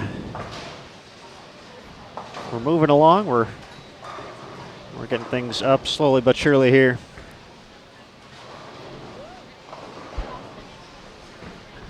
halfway through Game 5 over on 57-58.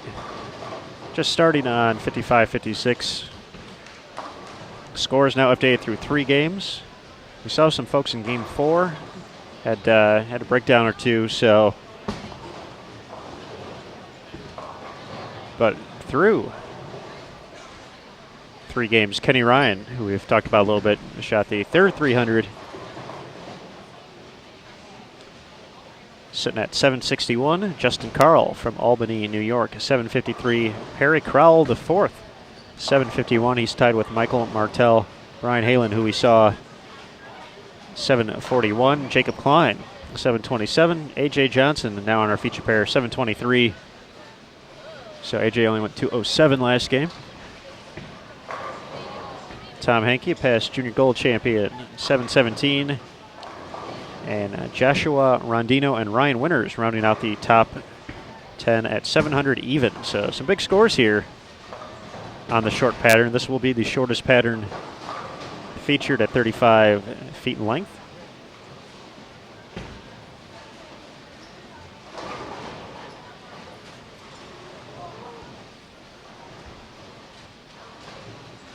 Now that we're settling in here, let's get to know our featured pairs over on 55 and 56. Got some Team USA experience, some TV experience, some Junior Team USA experience. So this is a pretty diverse group here. Pete Virgos getting ready to step up on 55. Will be a member of Junior Team USA in 2017 based off his performance at the Junior Gold Championships. We'll see Thomas McNeil. He's in the same boat as well. There's A.J. Johnson. Spent some time on Junior Team and Team USA. Saying that one hooked a little bit. Tripping the 4. A.J. definitely one of the good guys out there in the sport.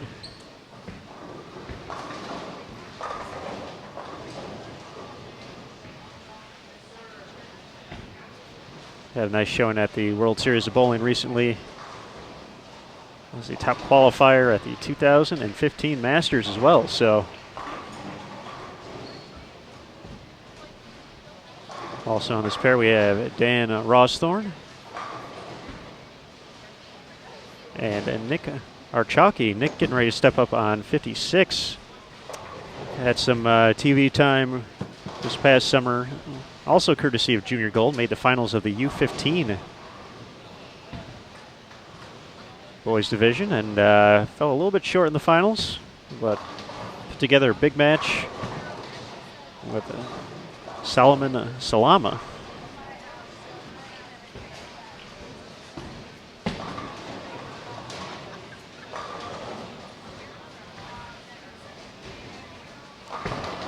Over on 57 and 58, we have Grant Oler, Jacob Gill, who connected for one of the 300s, Joseph Grandin, Gregory Young Jr., and Sean Brown.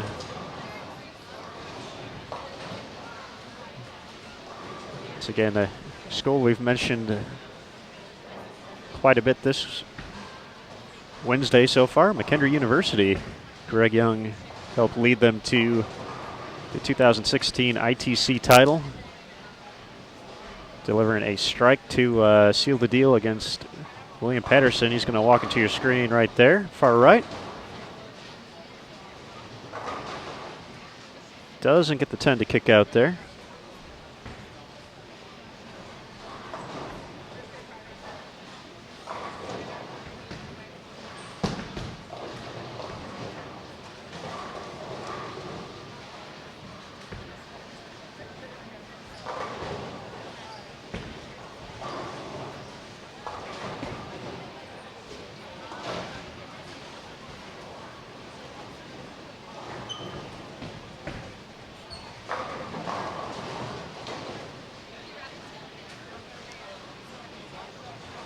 So we mentioned Thomas McNeil, unable to get the 7-pin out there. He's also already punched his ticket to Junior Team USA in 2017 through Junior Gold.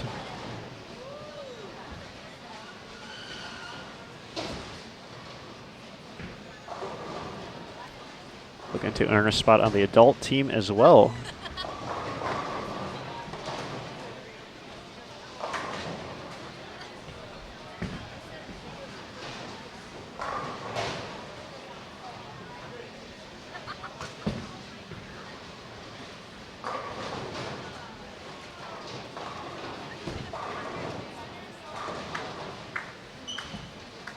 Second double there for Jacob Gill. Shot the second 300 today.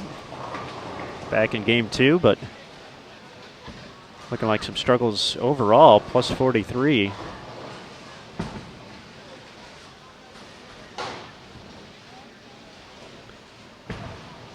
Out of our 4 lanes here, AJ Johnson coming in at plus 130.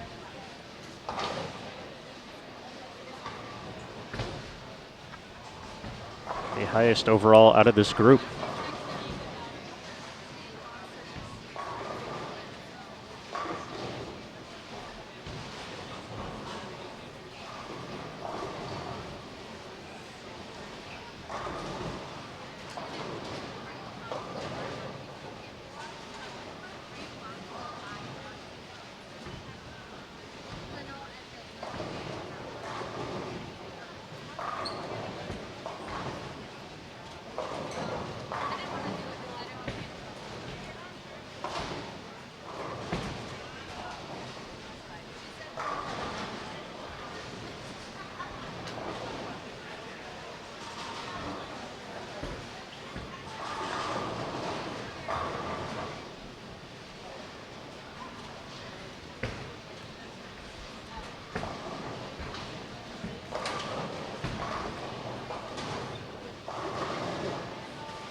Some chat in the chat room about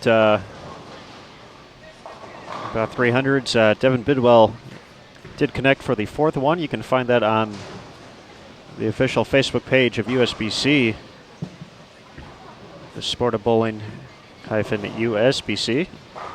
Just type in USBC in the search. I'll take you there if you're not following or liking the page already. See all 3 shots of the 10th. Devin looking to get back onto Team USA after a previous stint. He actually represented the red, white, and blue at the 2015 World Games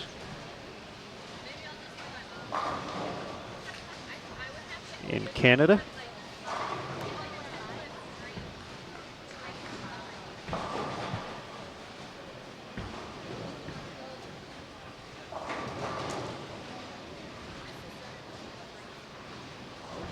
So we've gotten 4 of them up there,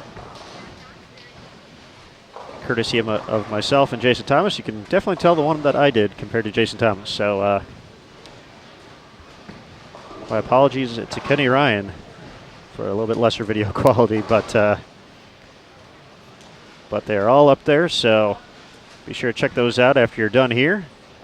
And while you're around, feel free to give the video a like, subscribe to Bowl TV as well.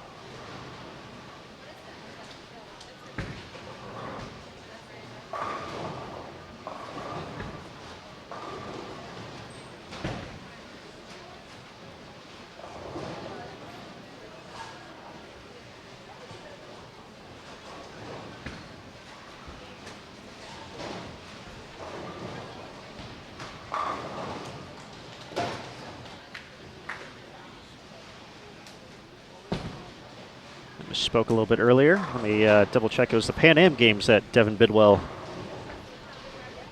represented Team USA at back in 2015, taking place in Toronto, Canada. As we wait for 56 to clear out there.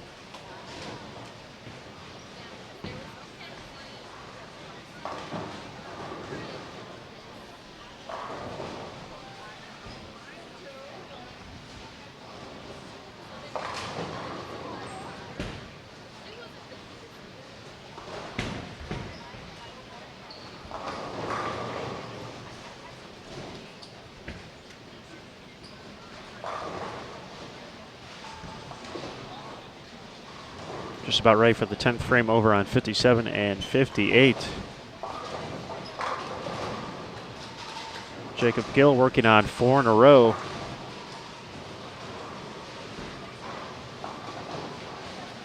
Still get to 247. Some struggles from the other players. Greg Young can still get to 213.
4 in a row for Nick Archaki.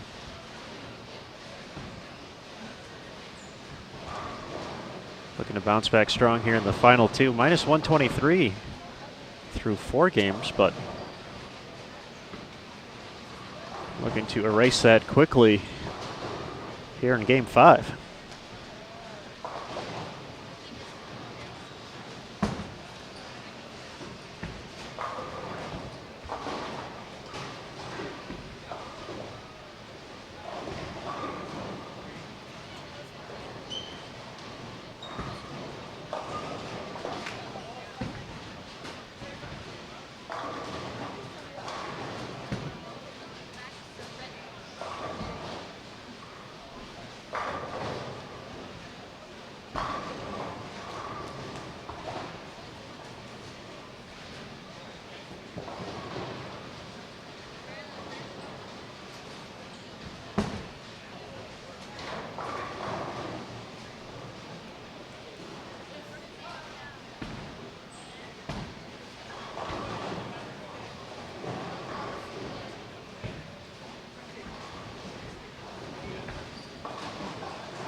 Jacob Gill gets the first strike.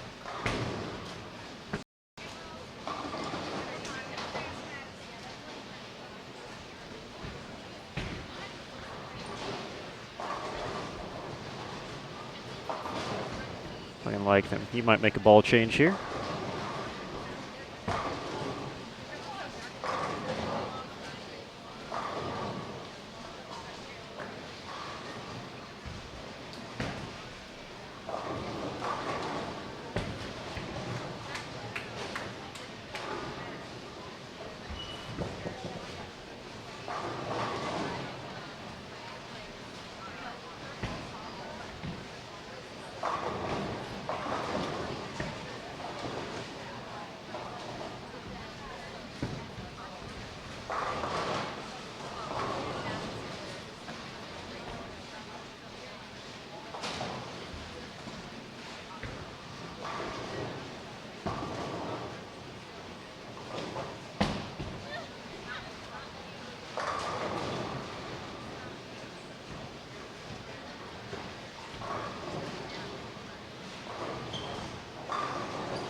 Joseph Grondin will be the last to finish over on 57-58. Already delivered 1 strike in the 10th, looking for his second one. Comes in a little bit light, can convert for 150.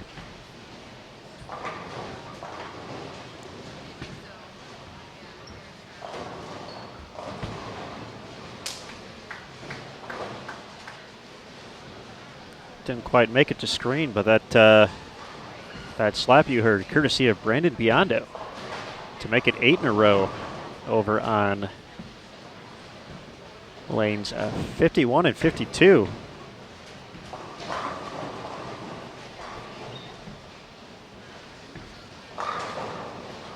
AJ Johnson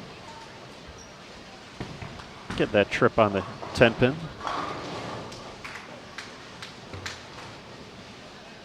Says nay nay.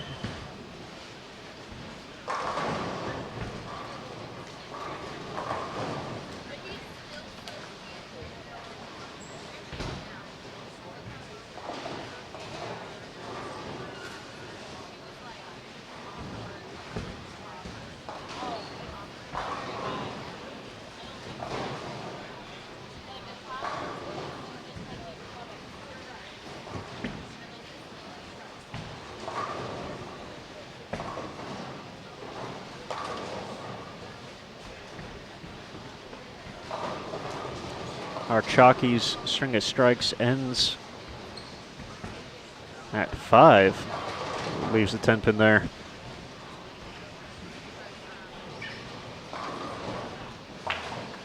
Still in position to gain some ground.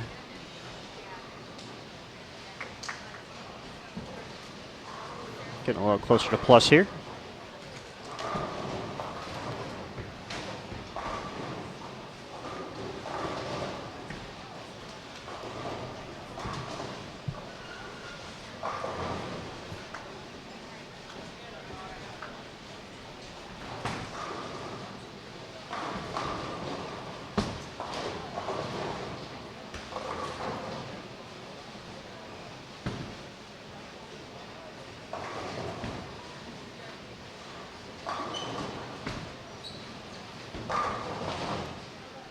Nice shot there from McNeil.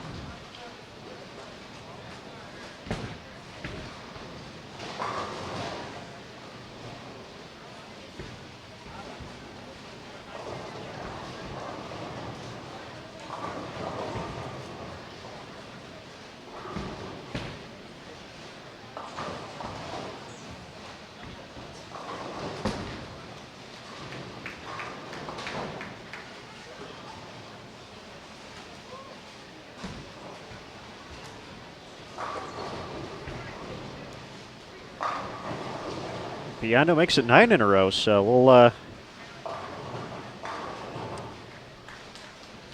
we'll gauge the situation here. Maybe maneuver some cameras around. And Biondo steps up for frame 10. Certainly one of the most exciting players in the field. Made a run at junior gold back in 2015. Made the show. So it was a member of Junior Team USA in 2016. So we'll see if we can possibly rearrange some stuff here for his 10th frame. Hopefully not fall in the process. So he's a calculated risk, but for the good folks watching Bowl TV, why not? We'll get ready for Brandon in just a moment. He's got another bowler ahead of him. So we'll let Logan Williams and Jordan Bryant finish up before we start moving things around. We'll keep it over here on 57 or 55 and 56 until it's that time.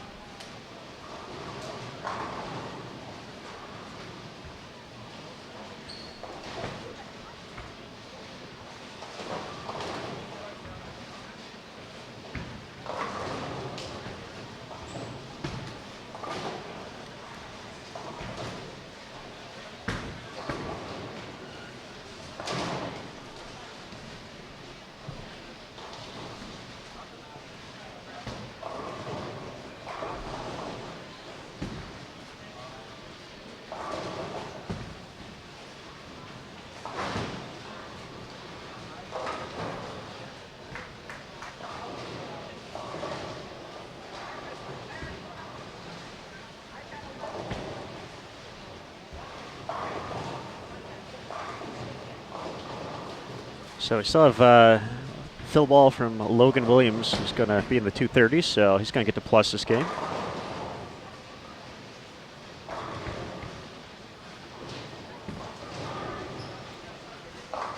And Jordan Bryant will step up. Go start stretching now to prepare.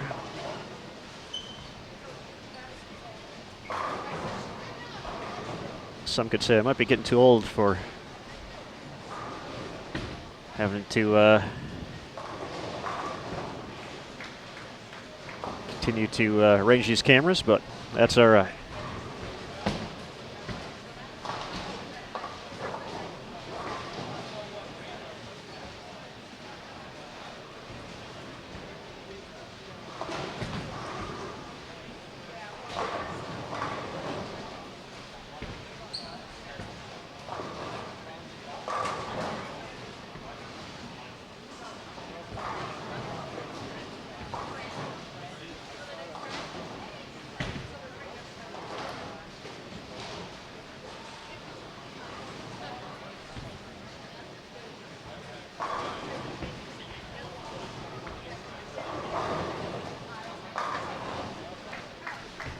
Jordan Bryant delivered the first strike in the 10th, so we'll have to wait a second here. So, oh, yowza, A.J. Johnson. That was violent. Taking care of business in the 9th, can get to 206. Waving to the fans after that one.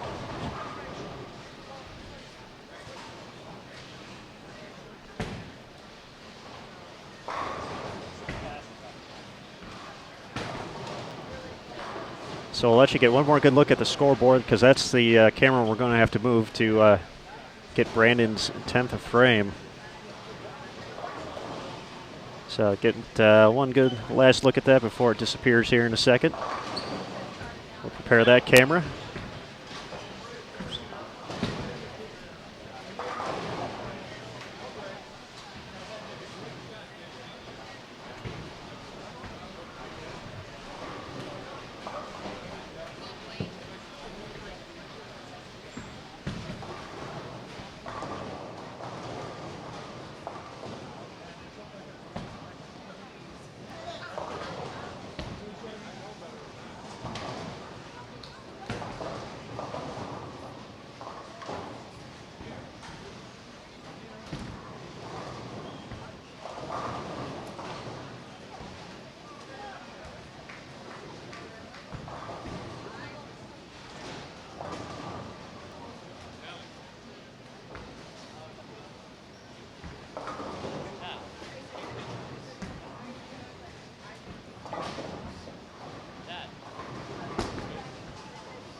All right, folks.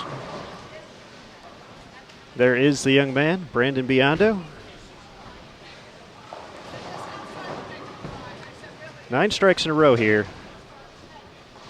Looking to make it 10, game number 5.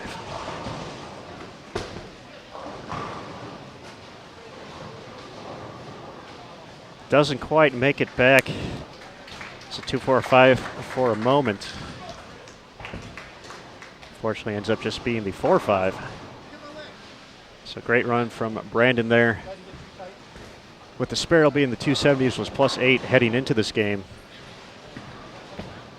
So Brandon comes from a great bowling family.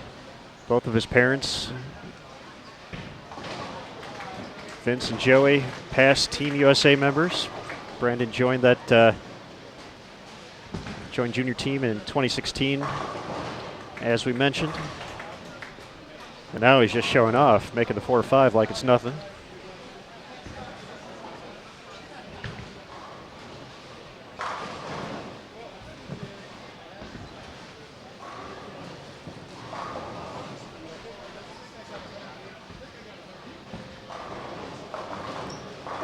So we'll officially call it 277, Brandon Biondo. Nice game here, game 5. On the 35-foot Los Angeles pattern, gets him to +85 overall. We'll switch back.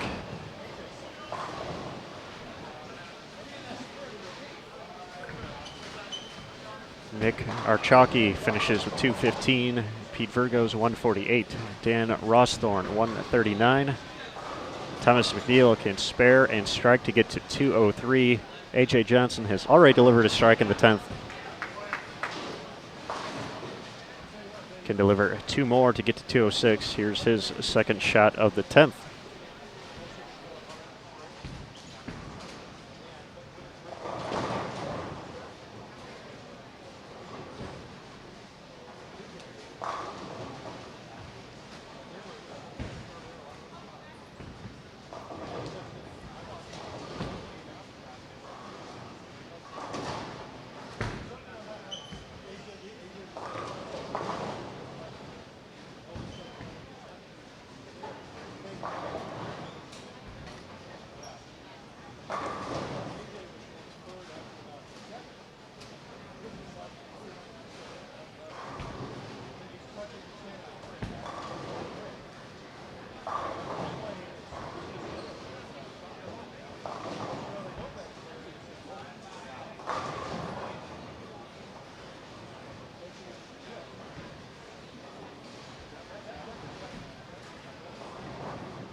Game 6 already underway.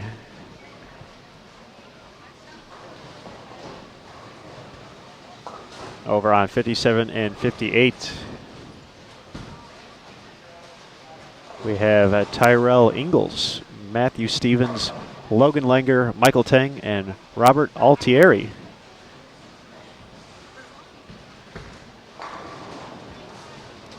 Got to see Tyrell on TV this year at the USA Bowling Under 15 Championships. His team ended up capturing the title at that event.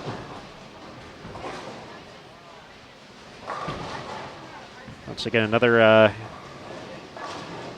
cool, calm, and collected performance from a youngster under the bright lights of TV for the first time, so that's always fun to watch. We're ready to go on 55 and 56 as well. We have Alexander Angel, Marshall Kent, our defending champion, Jake Rollins, Miko Walker, and Jared Romick.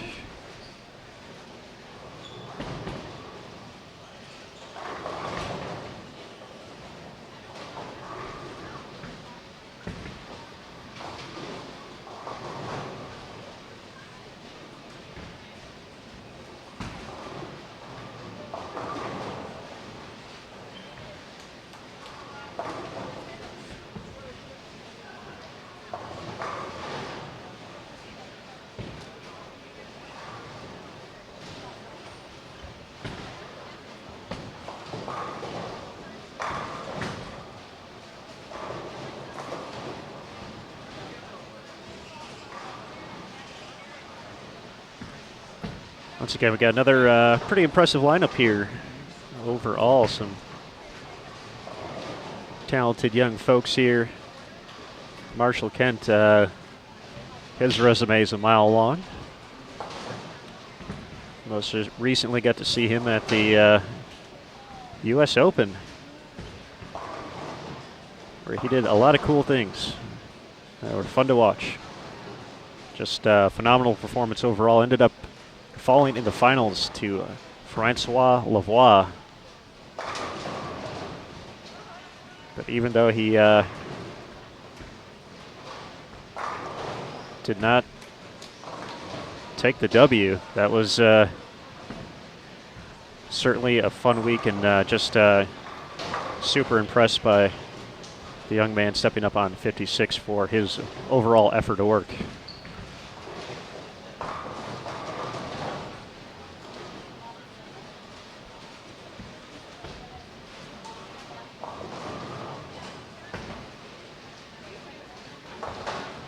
Talking a little bit about the ITCs.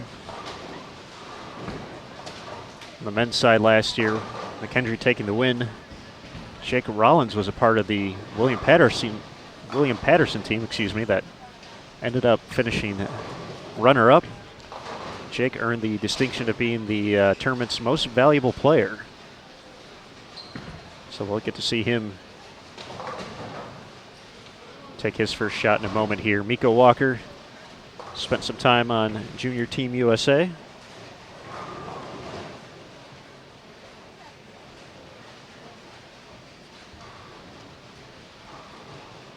Also made the show at the 2015 ISC finals, where he ended up falling to the gentleman standing on lane 57, Michael Tang, past collegiate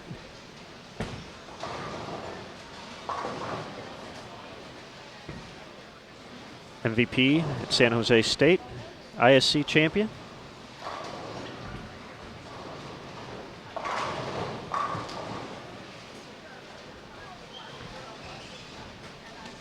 Michael's brother Darren also in the field. Darren recently had some TV time at the World Series of Bowling, so if you haven't seen him on Bowl TV, could have seen him on TV. So that's definitely cool with a lot of things going on in the sport. A lot of folks working hard to make that happen. Marshall Kent playing angles you're not accustomed to seeing here on the short, but can't argue with the results.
We've talked so much about collegiate bowling throughout today's telecast in both the men's and women's field. And among all the 300 videos so far today here during the men's squad, big shout out to the man himself, Emil Williams Jr., taking care of the collegiate ticker this week. That's posted up on the Sport of Bowling Facebook page. Two pretty big weekends over the collegiate break for the kids. We had the stops here in Las Vegas posted the week before, and today Emil reported on the East Coast Tier 1 events, the Rota Group Keystone Quaker Collegiate Classic and the Lehigh Valley Collegiate Classic. So be sure to check that out. See who captured some W's there. I'm not gonna spoil it for you, so go ahead, check that out. You can also find it on bowl.com down in the news section.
The last name, Romick, sounds familiar.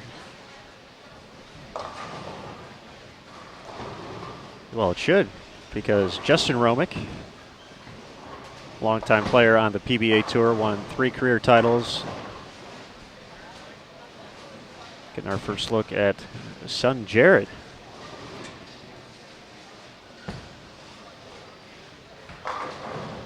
Great shot there, unable to get the 10 out.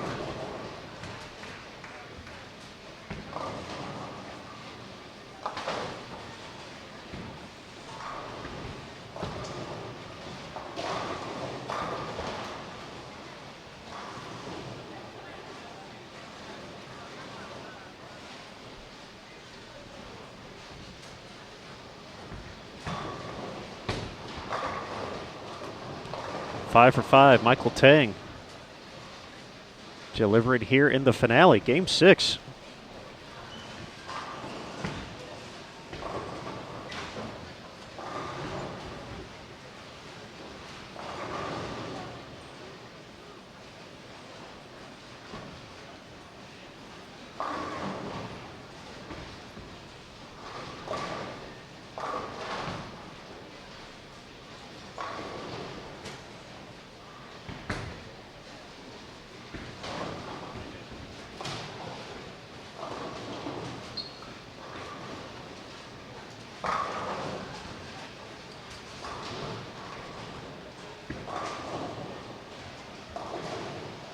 Marshall Kent doing things that only Marshall Kent can seem to do. Making the adjustment off the split to kick things off. Followed up with 3 in a row now.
Mika Walker mixes him up for his second double, 4 out of 5.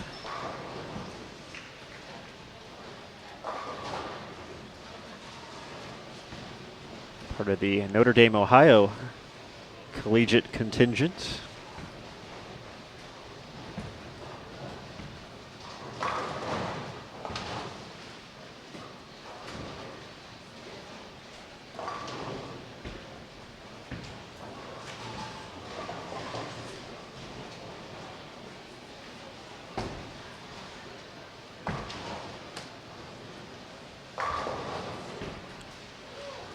Nice shot there from Matthew Stevens. First double.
Michael Tang's run ends at 6 in a row, leaves the 4-9 in the 7th.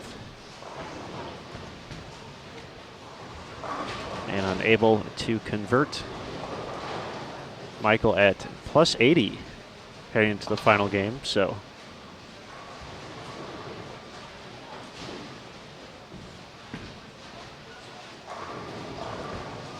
looking to finish strong. Marshall Kent looking to match the effort, plus 48 through 5. Now has 6 in a row.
Jake Rollins connects for his first double.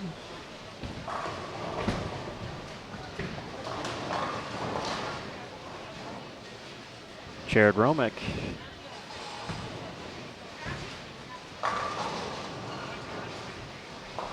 Three in a row after the miscue in frame number 4.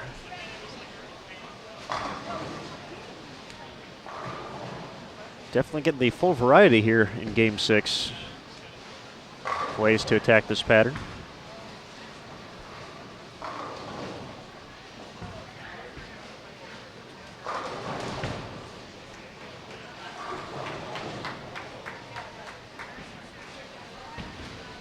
A few players still going pretty direct up the boards. A few folks giving it some room there, like Mika Walker, and then once again, Marshall Kent's doing Marshall Kent things.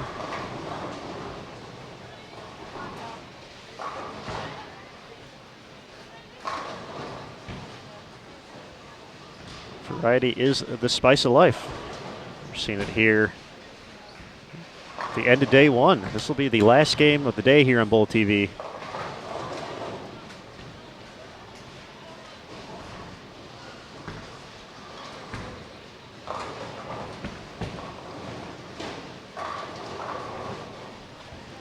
But we'll be back tomorrow, 11 a.m. Eastern, 8 a.m. local time here in Henderson, Nevada, for the second round of men's qualifying here at Team Trials, as well as the U.S. Amateur. So again, a big thanks to Logo Infusion and Hager Clothing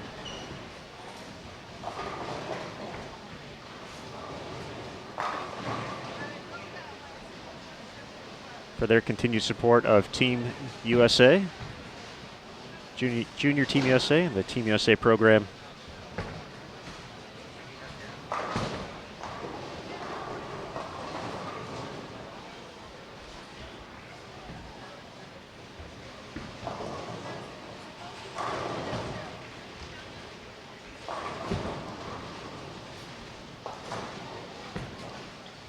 And then the women will be back at 5 p.m. Eastern, 2 p.m. Pacific for their second round tomorrow.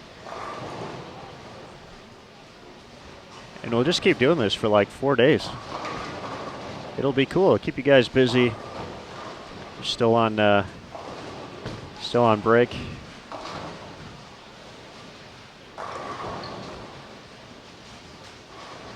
For the kids in school, or if you're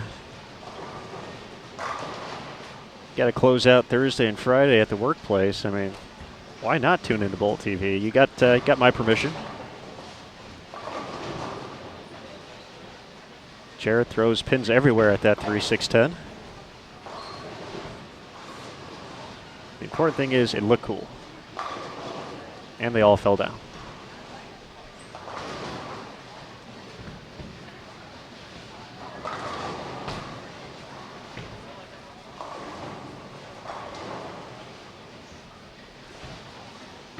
Jake Rollins, 3 in a row.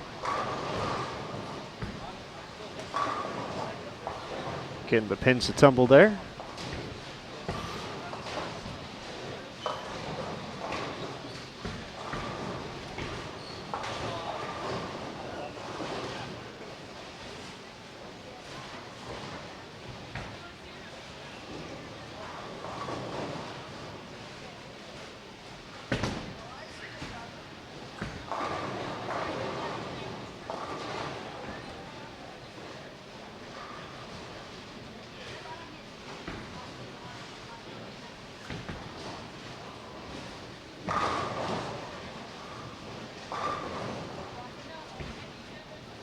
Nice shot there from Miko, getting the ball to read the right way. Looks like he's using urethane as well. We've seen plenty of that here during the men's block.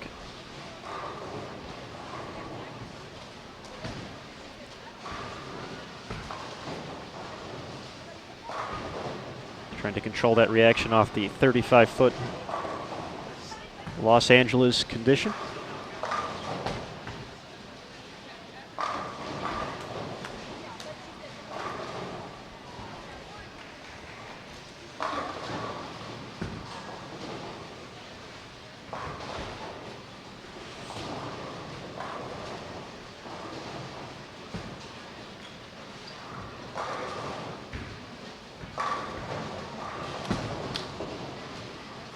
What 9-pin?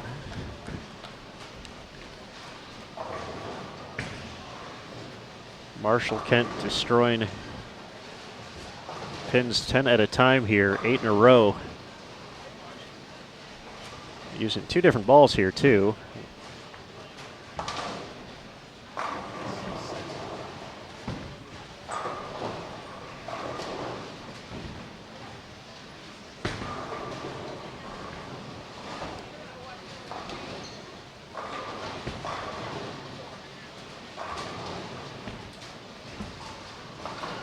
Looks like both of our pairs are going to finish up right around the same time here.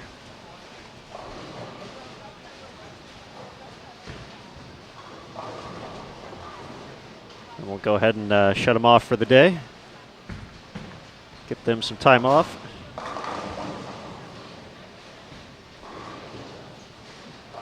So I got to do a little bit of moving around today. We'll see if 53 and 54 are back in play tomorrow, and if not, we'll make some adjustments here.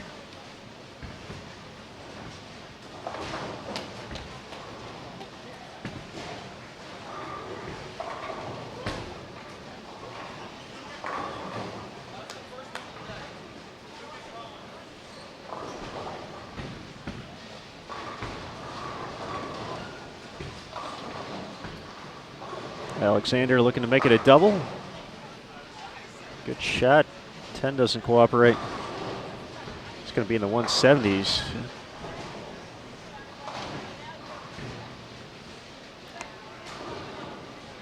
Michael Tang will drop into the 230s there as a max score. 236. Tyrell Ingalls, 169. Still out there for him. Nico Walker, great shot. 227 still available.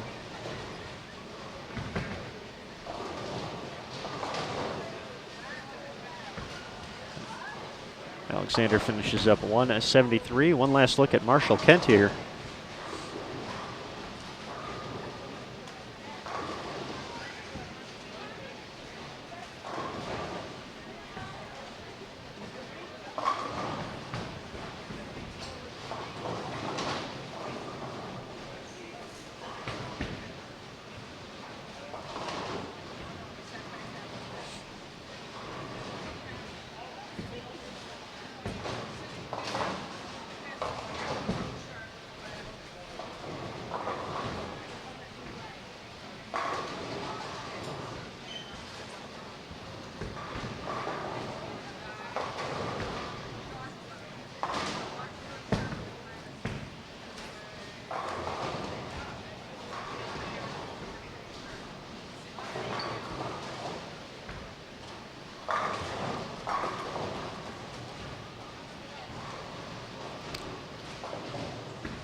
Running out of words here for Marshall Kent.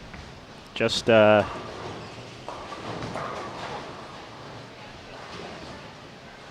impressive performance here on Bowl TV. Final game.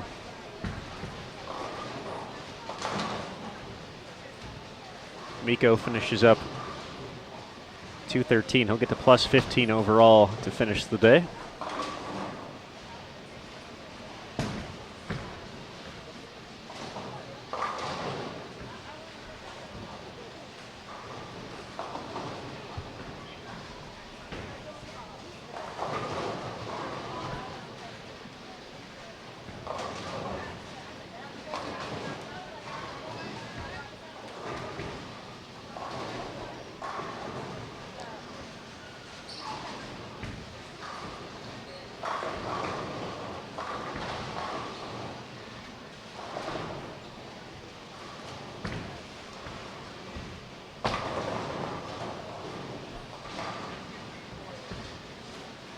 So Marshall's going to be in the 260s here after that one checked up just a little bit too much.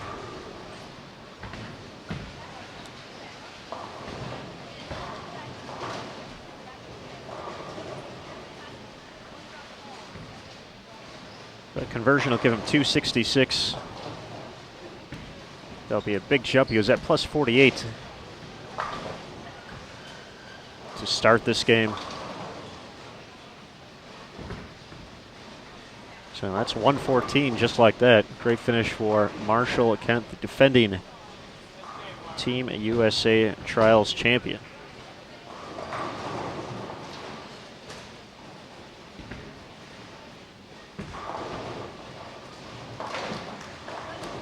All right, folks, better late than never. Scores are updated through 5 now.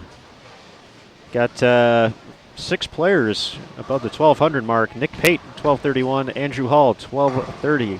Perry Crowell, 1211. Kenny Ryan at 1210. Michael Martell, 1207. And Devin Bidwell, 1201. Steve Smith at 1188. Justin Carl, 1170. Calvin Au, 1169. And Mike Wolf at 1160. So that's be some quick running here after we finish up these last few shots. Trying to figure out where everyone is at and who's going to take home that 1 point for the day.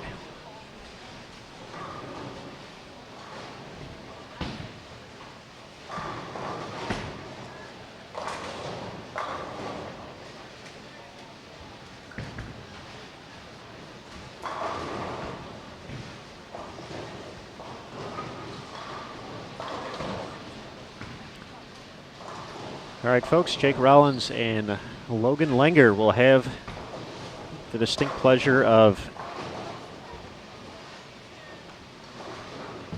helping us conclude round 1.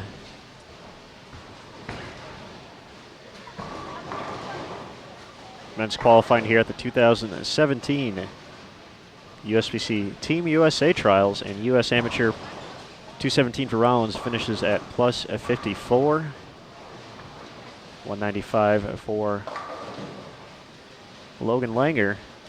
That's going to do it. So big thanks everyone for joining us here today.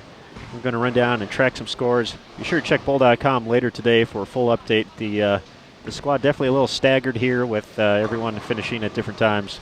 So it might be a little bit before Game 6 is up. But we appreciate the patience all day. And just keep an eye out on Facebook, Twitter, and, of course, bowl.com for a recap when it's all said and done. So for today, that's going to do it from Sunset Station. I'm Aaron Smith with USBC Communications. Thanks again, everybody, for stopping by. We'll be back tomorrow, 11 a.m. Eastern, second round of men's qualifying here at Team Trials. So that's going to do it. We're signing off. Thanks again, and we will see you next time here on Bowl TV.